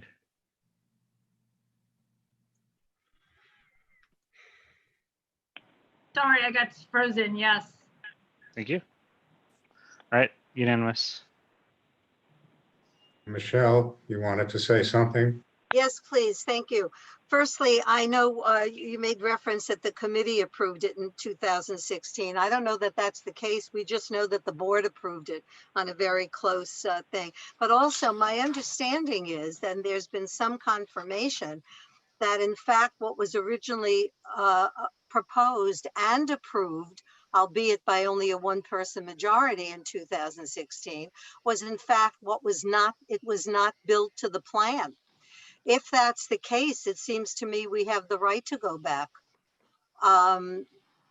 you know, to undo a wrong. I mean, that happens. So if we could get further confirmation that that was the case, for example, somebody has proof that they built over, you know, a surveyor said they built over in their roof line. If we have confirmation that the plans were one thing and that what was built was another thing, I think we have the right to go back. The other thing is, it was my understanding that Landmarks oversees construction or monitors construction that is made next to another landmark building. And we have residents here claiming that the underpinnings of their homes were put at risk because there was excavation done that in fact was not approved and was not in any plan, and that they have dumpsters, pictures of dumpsters out front with dirt. So my point is, I think we do have an avenue for revoking that private permit. And I don't know if we as a board can take it upon ourselves to do research, but I do think that if the residents have the proof that they say they have, that they should present it to us and we can take a vote based on that to revoke. A lot of it was presented. Michelle, I think what you're saying is really beyond the purview of this committee. That's why I think that if we're going to try to do anything and people feel strongly enough, then I think it really has to be taken up by our chair and our executive committee. This is way beyond what I think we can do as a landmarks committee. And we can only talk about appropriateness. Lastly, all of those construction issues are just not our area. And it's an area that the community can take to the building department, and they can also take to landmarks. But all we can do is talk about appropriateness. And I'm hopeful that when the resolution is sent to landmarks, that they will not feel that because something is already built, they can't say that it has to be taken down. And I hope that they will be strong about it and say that it has to be taken down and built per what is approved. And that, at this point, is the best we can hope for. In fact, it should be more than hope. It should be what we would expect, because I would hate to think Now, that you know, Dave, we have one more resolution, one more application to Right. hear. So I know Alita wanted to speak, but I really feel we should, it's not fair to the applicant for 147 East 69th Street. And not fair to the rest of us. I was just about finished, Jane, but I gave Michelle an opportunity, and I think she was a little bit out of order in what she was talking. I didn't want to cut her off. So I really disagree respectfully, very respectfully with you and Jane, and agree with Michelle that they opened the door to a reevaluation if what the residents are saying, and I think they should come back and if their plans that we approved were accurately built, that's one thing. But if they misrepresented what they intended to do, I think it's another thing. And then we have a right to go back if they misrepresented the situation.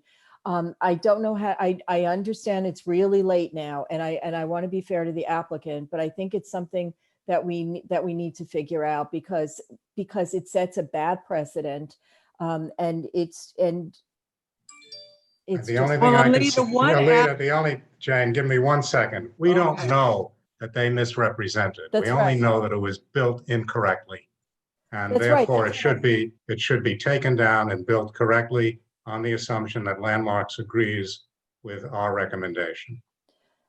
that's correct. But for the rest of it, if they misrepresented what they intended to do and We don't know that they misrepresent. I know We that, only that's know. what I'm asking, and we should find out. It's the responsible thing to determine. Alita, I don't It's want a to. separate discussion, Alita. It Okay, really is well, a we can separate have that discussion. And we discussion. also need for the the borough president's legal counsel to get involved. This is, something I've never heard of, and I've been on, dealing with this for a long, long time. I think David is right on this, though. And I understand the concerns, but we can't just willy-nilly without evidence. And you're a lawyer, Alita, all of a sudden.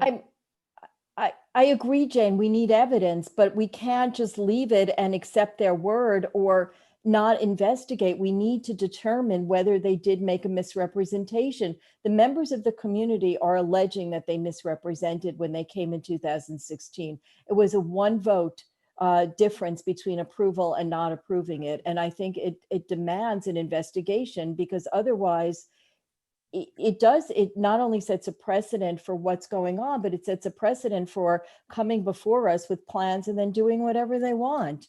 Well, not Alita, I appreciate what you're saying. I think we have to move on to the 5th application.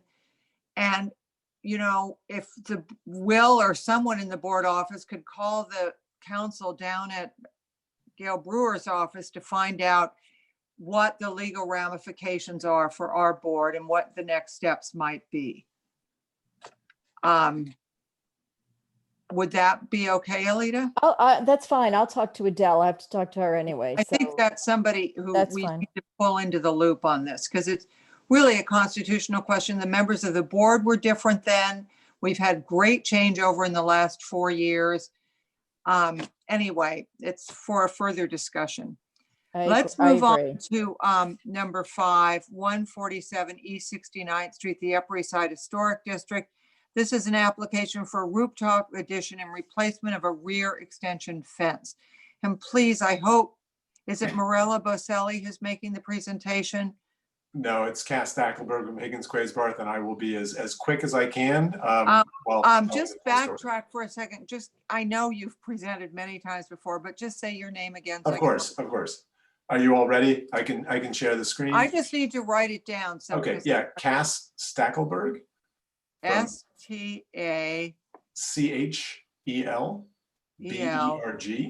BERG from Higgins Quaysbarth. Okay. Yep. And I'm here with Richard Lewis and Jason Gold of Richard Lewis Architects. And I'm going to run through the presentation. If you have specific questions after that I can't answer, Richard or Jason can. Okay, thank you. I'm going to go ahead and bring the presentation up. Okay, please, brevity. Yes, I understand. Thank you so much. We've been here for over 3 hours now. Yes, us too. No, thank you for your patience. Yes. Okay. So you all can see my screen now, the title page? Okay, terrific. So as you mentioned, the project site is 147 East 69th Street on the north side of 69th between 3rd and Lexington Avenue in the Upper East Side Historic District. The project site is a 3-story garage constructed in 1913. And the scope that's under review is a rooftop addition and stair bulkhead and the extension of a rear partition at the back of the lot line. We're calendared for a public hearing on October 6th in a few weeks. As I mentioned, a recent photo of the building shown here and a tax photo here. The building is still in very good condition and retains nearly all of its original features on the front facade. The view down the street, this is a wintertime view. As some of you may know, the block is lined with mature trees, and most of these views you can't see today given the density of the lease, but this is a photo from the past winter. This is 147 East 69th, and you can see the block front is characterized by 2 and 3 or 3 and 4 story stable buildings and garages with a taller apartment building down on Lexington Avenue. Again, this is our project site here at 147. The rear elevation, it's a 3-story building. This is the back of the roof of the first floor. The top, second, and third floors are exposed. The scope of work here is largely repair and restoration, getting rid of this flue, the through wall units, modifying this opening, but the scope that's before you and the commission is replacing this non-historic wood fence. And we're proposing to replace it with a glass brick wall, slightly lower in elevation than the current fence. And I'll share elevations and a material sample with you in just a moment. Some photos on the roof. The roof is populated by a series of bulkheads, by a series of skylights, mechanical equipment. This photo in particular, taken of this light well. This is an existing light well that runs through the top floor of the building that's being retained, and a series of different other features up on the roof. An aerial view of the block we think is useful. So again, this is 147 East 69th Street. Lexington is here. 3rd Avenue is here. So the district boundary runs from here, and all these properties are in the district. So this stretch here is particularly characterized by stables and garage buildings with a few converted row houses here. And this is 147. And just a few things to point out.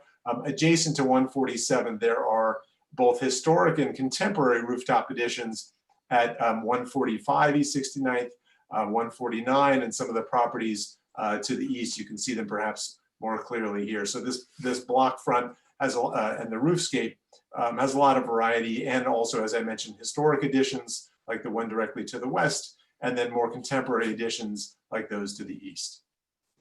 A couple axonometric views, an existing view on the left, and a proposed view on the right. As I mentioned, the skylights up on the roof will be coming out, and we are proposing a one-story addition that's set down into the roof level of the existing building to minimize and actually to eliminate any visibility of the addition itself.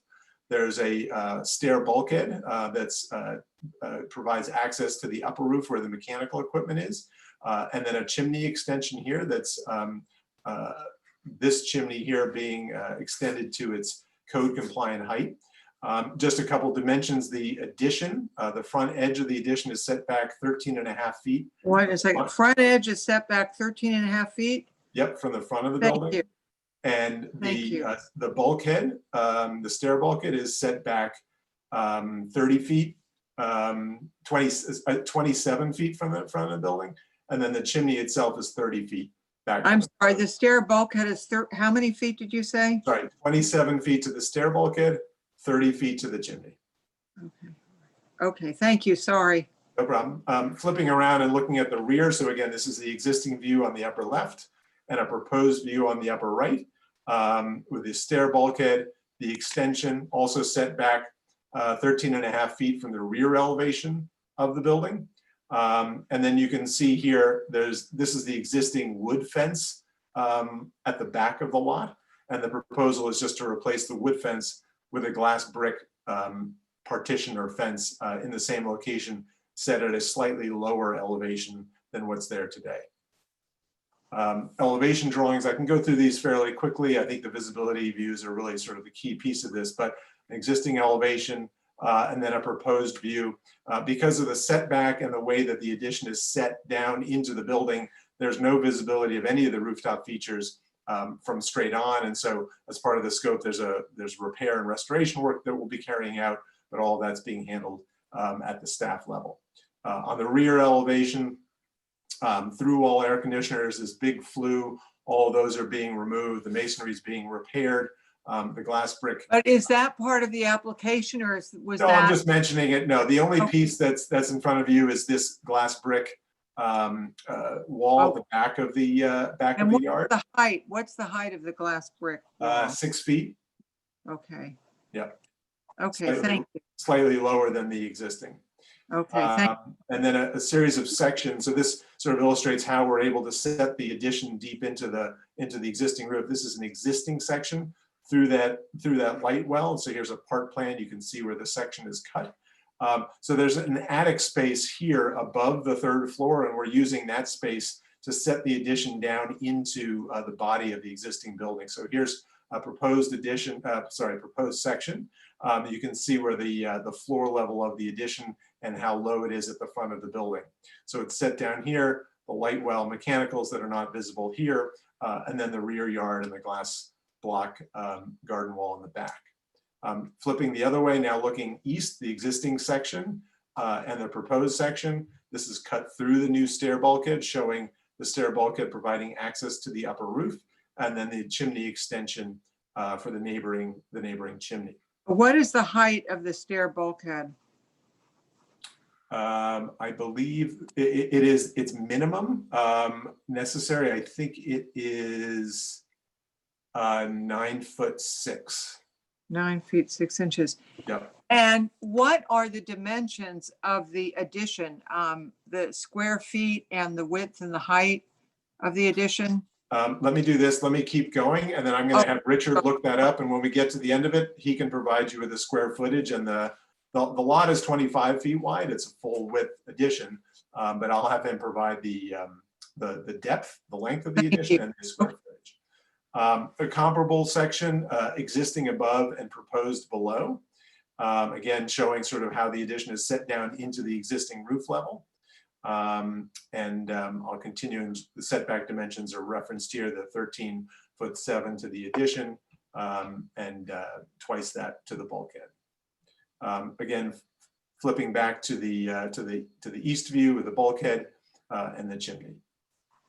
So because the trees on the block are so mature and so dense, what we're providing is sort of a combination of photos of views looking at or for the mock-up, as well as computer rendered views, just to illustrate, sort of be as transparent as we can be, what would be seen when there are no leaves on the trees. So this view, which is taken just west of the project site, so closer to Lexington Avenue, there is no visibility of the mock-up. This is the view that you see today, but we know that through the computer model. So there is no visibility from this vantage point. To the east of the site, so now this is a view here, a couple building blocks, or lots rather, to the east. This is the current view with the mock-up. And what we're showing is this is the existing computer rendering, and this is the proposed rendering. So you see just a bit of the stair bulkhead here, but there's no visibility of the addition. And I'll just sort of point out that the blockscape is comprised, particularly on the front elevation, of buildings, particularly with brick masonry and side elevations of brick masonry with other materials, sandstone, limestone, and slate and copper. The bulkhead and the chimney extension, of course, are all in brick, and we think they blend nicely with the side elevations of our building as well as the adjacent buildings. Further down the block now, we're standing at this point looking northwest. So I'll point out this area, you can see a bit of orange. This is our mock-up. So this is a straight-on photo of the mock-up and a rendered view. So this is really where you see the bulkhead most clearly. So just a little bit of the bulkhead and then the chimney extension here. And again, you're seeing it in the context of an existing chimney directly to the south. And then the other sort of typical consistent palette of brick material that one sees in this portion of the district. There are some other long views, very sort of modest views. You can see the chimney with a zoomed view. This is standing about mid-block between 68th and 69th Street, just adjacent to this mansard addition to the building to the west, a bit of the chimney. Similarly, when you're on 3rd Avenue, there's a moment on 3rd Avenue where you see a little bit of the chimney, just providing that so that you can see what that additional visibility is. There is a service alley between the apartment buildings that front onto Lexington. So that's this slot right here. This is this view. Again, the trees are very dense here, but there's no visibility of the addition. You're really only seeing the rear elevation of the building just for a moment. So that's really the extent of the visibility. This is a photo, as I mentioned, similar to the one on the front of the presentation, looking across the street. No visibility of any of the proposed features from directly across the street. A series of floor plans. Happy to go through these in detail. We that's really not our purview. Okay. I think we just want those dimensions, Cass. Yep, let me just show you the material samples. This is the finish for the stucco cladding on the rear of the addition, a gray stucco not visible from the street. And then this is a photo of the glass brick that the rear wall will be comprised of. So I have the dimensions for you. It's let me go back. It may be helpful to see this in plan. This is the outline of the addition here. It is 56.11 inches. 56 long. feet, 11 inches. Yep, and it's in depth. Is that the depth of it? That's the depth, right? And then it's 25 feet across, which is the width of the lot. Right. Okay. And it is 1,386 square feet in area. 1,386. Okay. Thank you. Yep. And the height, what, the height? Well, the height varies. It's lower in the front where it would be seen. So let me get to the section. So the interior height is 8.6. It's quite low at the front. It's overall 9'10" to the if you can see this roof level on the front, and then it's 11'10" at the rear. So it's 9'10" at the front and 11 feet 10 at the rear. Right, and that's you know, roof to roof, floor to floor. That's not an interior dimension. No, that's what we want is the roof to roof. So yep. I know it's lower in the front, so it's 9 foot 10 inches at the front, and at the rear, it's 11 feet 10 inches. Right, correct. Okay, thank you so much. Yep. So I can stop there. It's a simple proposal and with minimal visibility that's sort of consistent with what one sees in the streetscape on this part of the block. Well, Cass, thank you for being so incredibly efficient at this incredibly late hour. I think we'll go to the public. Is there anyone from the public? I get, Will, do you see any hands? I do see two. I see Robert Lipson and Kim Kelly. Okay. Robert? Nope, you just muted yourself. Try that again. Unmute. There you go. You're good. We hear you. Hi, we're Robert and Felicia Lipson. We live at 149, which is next door to the east. By and large, we're fine with what Sasha is proposing. The one thing I would say, I mean, Cass did point out that the bulkhead is visible,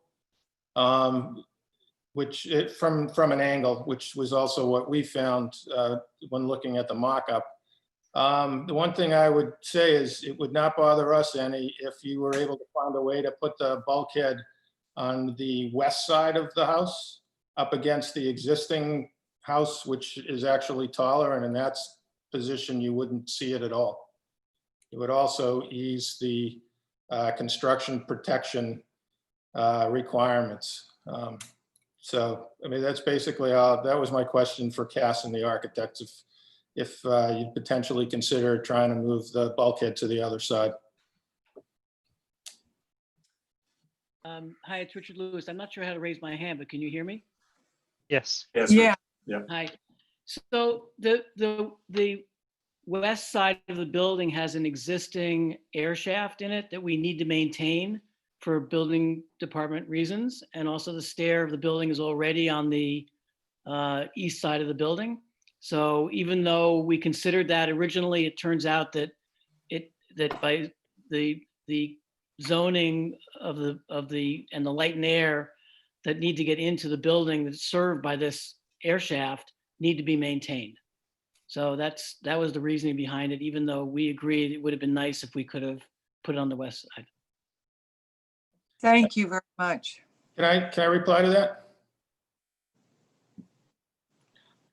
Will, is there anybody else from the public? A person named Kim Kelly. Yes. Can you hear me? Yes. Yeah. Thank you. I'm Kim Kelly. I live at 131 East 69th Street. I'm on the 7th floor facing east. And last Thursday, I looked out one of my windows and I was like, my, what is that? And it's this huge structure, huge, coming up. It's all this piping. So I called up Brown Harris to say, what's going on? Did we get notice that there's going to be construction raising? And I'm not an architect, but And it doesn't look that bad on the plans, but I'm telling you, it's quite a high increase off the existing roof line. And I said, did we get notice? He's still looking into it. And then Nancy Schwartz, who was on the call earlier, I know it's gone long for everybody here, she was able to find out that this meeting was taking place. I don't know how she found out. She's very resourceful, because otherwise it's really hard to get information about something changes. Now, the thing that was so surprising to me is that you call these, they're carriage houses, and it's a really unique set of carriage houses, unlike any place else in the city. And frankly, I didn't think you could change any of this stuff. And it's more than just putting a glass thing. I really wish I had taken a picture for you to see the structure that's up there. And it's very dense, it's very big, and it certainly changes the skyline. If you were, people maybe are not going to look up from the street. It's not going to affect them, they're not going to crack their neck. But anybody looking over the skyline, the aerial view, it really is quite different. So that's my issue. And I'm sorry, I don't get how somebody could start construction before you have these kind of meetings and talk to your neighbors. Thank you. Kim, just to clarify for you, the applicant, the owner, may apply for a certificate of appropriateness at the Landmarks Commission without actually notifying his neighbors. It's more gracious if they do notify the neighbors. Now, before our hearing tonight, the applicant is required to post notices. And Cass, were those notices posted? Absolutely, absolutely. And I'll also say there's been dialogue between our client at 147 and Mr. Lipson. So there is ongoing discussion with our client's neighbor who is aware of the project. And there were postings, of course, put up in the neighborhood as required by the board. And thank you, Cass. I posted those notices, 35 of them all around the neighborhood. Thank you. Thank you. Also, I think we're, Will, those notices, I believe. Jane, sorry. Did Kim want to make one last comment before we move to the committee? I believe so. And I think Robert did too. Okay. Yes, thank you. I just want to point out that those notices are posted onto a lamppost. And, in particularly these days of COVID, it's not like you're outside a lot. And I just would have thought that they would have maybe made a direct notice to anyone who would be affected. So, to sort of say there's notice is one thing. To say that you really went out and tried to, be neighborly is something else. And I still don't understand. So you're telling me that they have a building permit right now to build? No, do not have a building permit. They are seeking a certificate of appropriateness for the Landmarks Preservation Commission. And this is the first step in the public approval process. So what's mock-up? It's a mock-up. Okay. Mock-up. It's not construction. It's a mock-up required by the Landmarks Commission to demonstrate visibility from the street. That's all that you're seeing built on the roof right now. I wish you had brought a picture of it. That's all. Thank you. I won't say any more. Thank you, Kim. Will, was there another member of the public who wanted to speak? It was Robert. He wanted to clarify something, I believe. Okay. Yeah, So- sorry. Jane. Go ahead. Go ahead. Yeah, I'm an architect also, and so Richard, I am familiar with what you're talking about in that sky under the skylight there, and I can only tell you in our house we have a glass block skylight without risers, just the treads, and I'm fairly certain you could potentially do something like that on that side if you wanted. But like I said, otherwise we're fine with it. And then just for Kim, there is a demo permit out there. So if you've seen construction workers, they're working under that. Thank you very much. And thank you for coming. We always appreciate it when members of the community come to our committee meetings. Members of the community come to committee meetings. If there are no more comments from the public, we're going to go to the committee.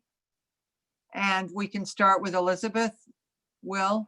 All right, sounds good. Elizabeth, you're up.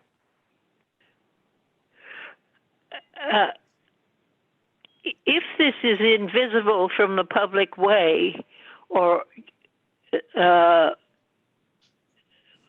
I think that's really what I think it looks massive, but if it's invisible, that's another matter. So I will wait and have more experts looking at what is and what is not visible from the public way, and I look forward to hearing what my colleagues think. Thank you, Elizabeth. Gail? My question actually echoes Elizabeth's, because when you say there's no visibility from the front, just how much visibility is there, from other sight lines where it might be disruptive? That would be. Jane, can I clarify just to run through, because I definitely don't want people to think that there's no visibility. There is limited visibility. This is, I don't know if you can see with my cursor, this is what's visible from this vantage point when the trees aren't leafed out. So today, if you were to go on the street, you wouldn't even be able to see this, and you wouldn't see it for 6 or 8 months of the year. But what we've done is we've represented in this view the limited visibility. It is just this element in here, right? This, so right in here. You don't see anything over the front elevation, just over the side elevation, which on the existing view is already a sort of a variegated brick side elevation. So I don't think, we're definitely not claiming this is would not help, visible. Cass, if you could name the number of feet that's visible from the side elevation. So it's tough to say, but this is maybe 3 feet of the bulkhead here, the top of the bulkhead. This chimney is existing. You can see it here. That's not our chimney, and then the side elevation here, that's maybe 2 feet of the side. So that's right in this crick. And again, that's happening, behind this tree. So this is one area of visibility, and then the other is just to the east of this. Let me advance one slide. So again, it's this, and the building is here. So you can see how far back this is set 27 feet from the front facade. So the construction that we're proposing on the roof that you can see from the street really is divorced from the historic facade, because it's, you see it here, but the front facade is here. So this is really the extent of visibility. It is visible from the side. It's quite limited, but it is not visible from directly across the street, only from. And Cass, that visibility, that 2 to 3 feet, that is looking east. Is that correct? No, we're actually looking northwest. So here's our key plan. This is 3rd Avenue. Here's Lexington, and we're standing here looking across. Okay. Yeah. Looking so north. There are, there's a chimney here. There are other similar features you see, existing features you see in these same views. Thank you. Thank you. I have no further questions. Okay, so next is Michelle.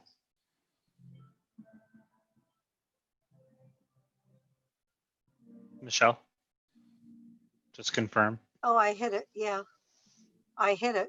You're good. We hear you. Yeah, okay, thanks. So in this picture, you're representing it. It looks like almost sort of the brick color, but yet you said it was going to be gray stucco. That's the rear elevation. Yeah, no, the bulkhead is just going to be a neutral material. It's going to be brick, a common brick, as will the chimney. And the rear elevation is going to be gray stucco. The rear elevation of the addition, correct? The rear addition. You cannot see that. Okay, but I was going to make a comment about the glass brick. I like the idea of the glass brick, but the shape of that glass brick seems to be very contemporary to me. It's a horizontal. It went too fast, but when I looked at the measurement, it's sort of a horizontal. And I think a more traditional, there it is, it's 3 by 7.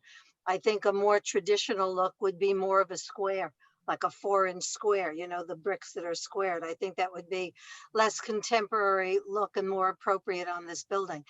Having said that, however, I'm still very concerned about the bulk of this. It's an awfully big structure at 56 feet, 56'11", and 25 feet wide. And then the height going up to 11'10", almost 12 feet. I mean, that's an enormous structure. So I'm thinking about that. Okay, but I would hope you could change the style of the brick anyway. Thank you. Thank you, Michelle. So after Michelle is Alida. Alida. Thank you. I'll be quick. I'm also concerned about the bulk. It looks like there's more visibility than it seems to suggest. Maybe I'm just have heightened sensitivity after the last application.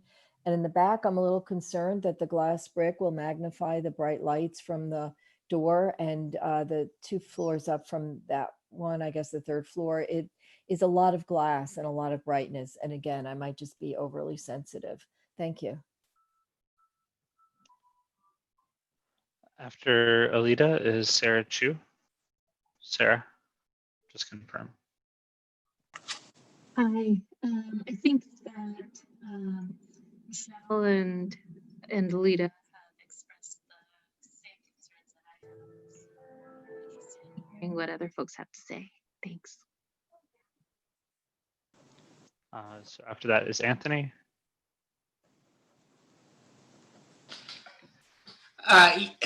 Yeah, it's big, but I think it is minimally visible. And in fact, the most visible part of it is the stair bulkhead.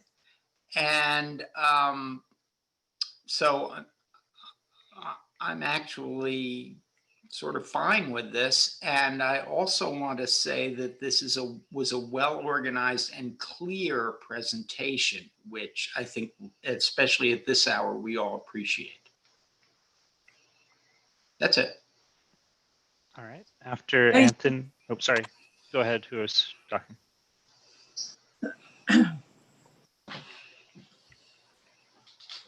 Jane, was that you? Mm-hmm. Okay. Next is Marco. Yes, I think it's a sensible approach.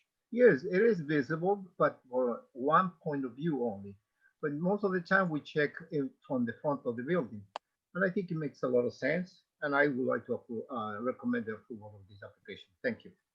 Thank you, Marco. After Marco is Christina Davis and then Kim Selway. Yes, no, I agree with the bulkiness of the presentation of the application, and do note that we often have a photo of the mock-up that LPC requires. We often have that in the presentation, which I think would have been helpful to see from the various angles in the future. That's my comment. Kim? Thank you, Christina. Yes. I agree with the other comments on the bulkiness. I have nothing further to add. Thank you, Kimberly. So next are May and Valerie. Thank you, Cass and team, for a really well put together presentation. I don't have any concerns about this application. Thank you. Thank you, May. Valerie. No concerns. Well, Will, it seems like we're ready to go to a vote. Does anybody want to formulate a resolution? Do you want David or you to say anything? Dave. I'd just like to say that I think that this is extremely well done. I would not be concerned about the bulk because it's not visible. Just because it seems to be a lot of bulk is not really the issue. The issue is appropriateness. The issue is what's visible. And I think they've done a really good job of putting in a lot of space that in fact is not visible. And I think they should be congratulated for that. Also, when you look at these buildings, you have a lot of variegation in the roof lines. So what they've done, again, does not really disturb anything. All it does is carry out a theme of a lot of variety in the roofs here. So I think they should be congratulated on a really well done job. And I would certainly approve this. Thank you, David. I'm sorry I almost forgot about you for the second time tonight. I know I don't count, Jane. It's all right. I myself am going to support the application. So does anybody want to formulate a resolution? It sounds like an approval. Resolution to approve. Second. Thank you. I think we can go to the vote now, Will. All right, I'll get that right up. Give me 2 seconds.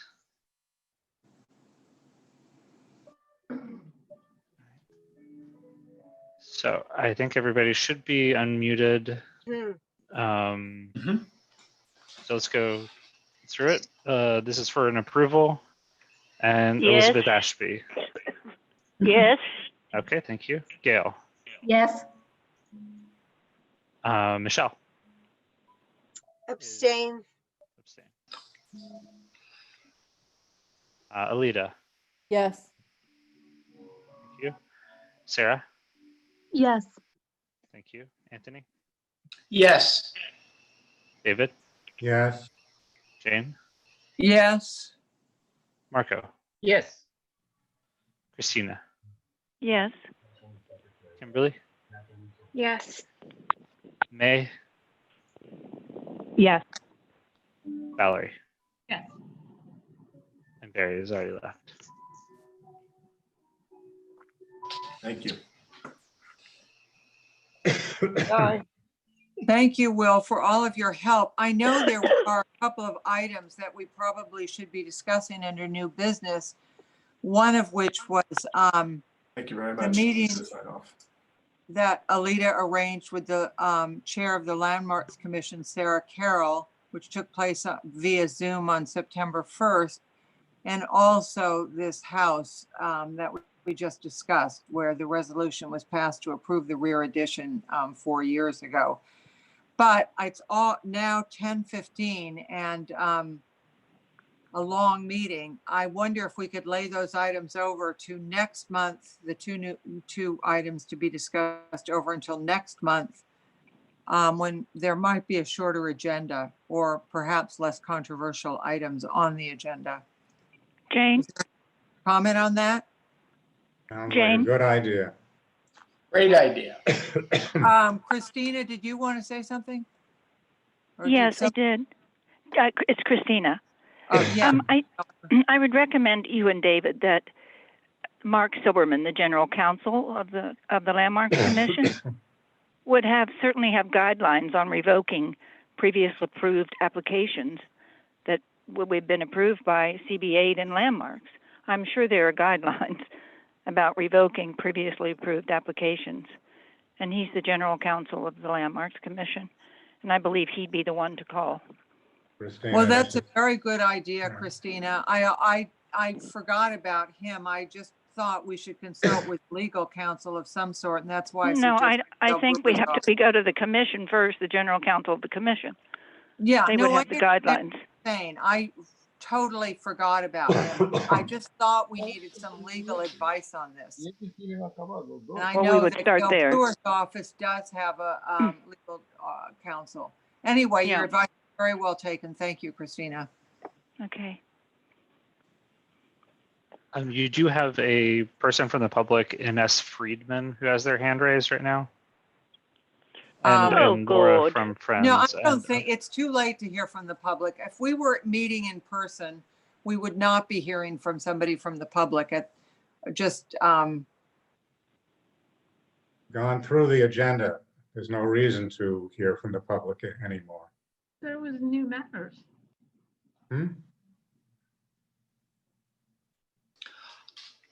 I move we adjourn. What are you saying? Valerie, Mary? did you want to make a comment, Valerie? Will, could you unmute Valerie? She has the ability if she wants to. I just thought if you have new matters, I mean, I don't know if you want to table it, but you should really take it. Take what? What if there's a member of the public and we have an on the agenda new matters? I mean, we should at least hear 1 minute of what We they have. normally don't, Valerie. This is your committee. Totally This is new your for committee. us. This is your Well, I committee, don't want so- to be rude. Will, could you unmute her and we'll see what she has to say? I mean, this is totally new for us, Valerie, new territory. Yeah, please re-raise your hand if you, Ines Friedman, if you want to say something. I did see Laura from Friends' hand up, and then she did chat me that the 210 East 62nd Street hearing at LPC is next week. So postponing a discussion wouldn't result in a timely resolution, is what she said. So I don't know if that changes anybody's decision to. I don't know if we need a discussion as much as we should take Christina's recommendation and talk to Mark Silverman, who is the general counsel, and let's find out if we even have an opportunity to ask for a revocation. Sounds great. I agree. I totally agree. Will, there's this member of the public. Is she still there, or he or she still present? Ines Friedman, you're welcome to unmute if you need to say something. You just have to confirm it at the bottom of your screen.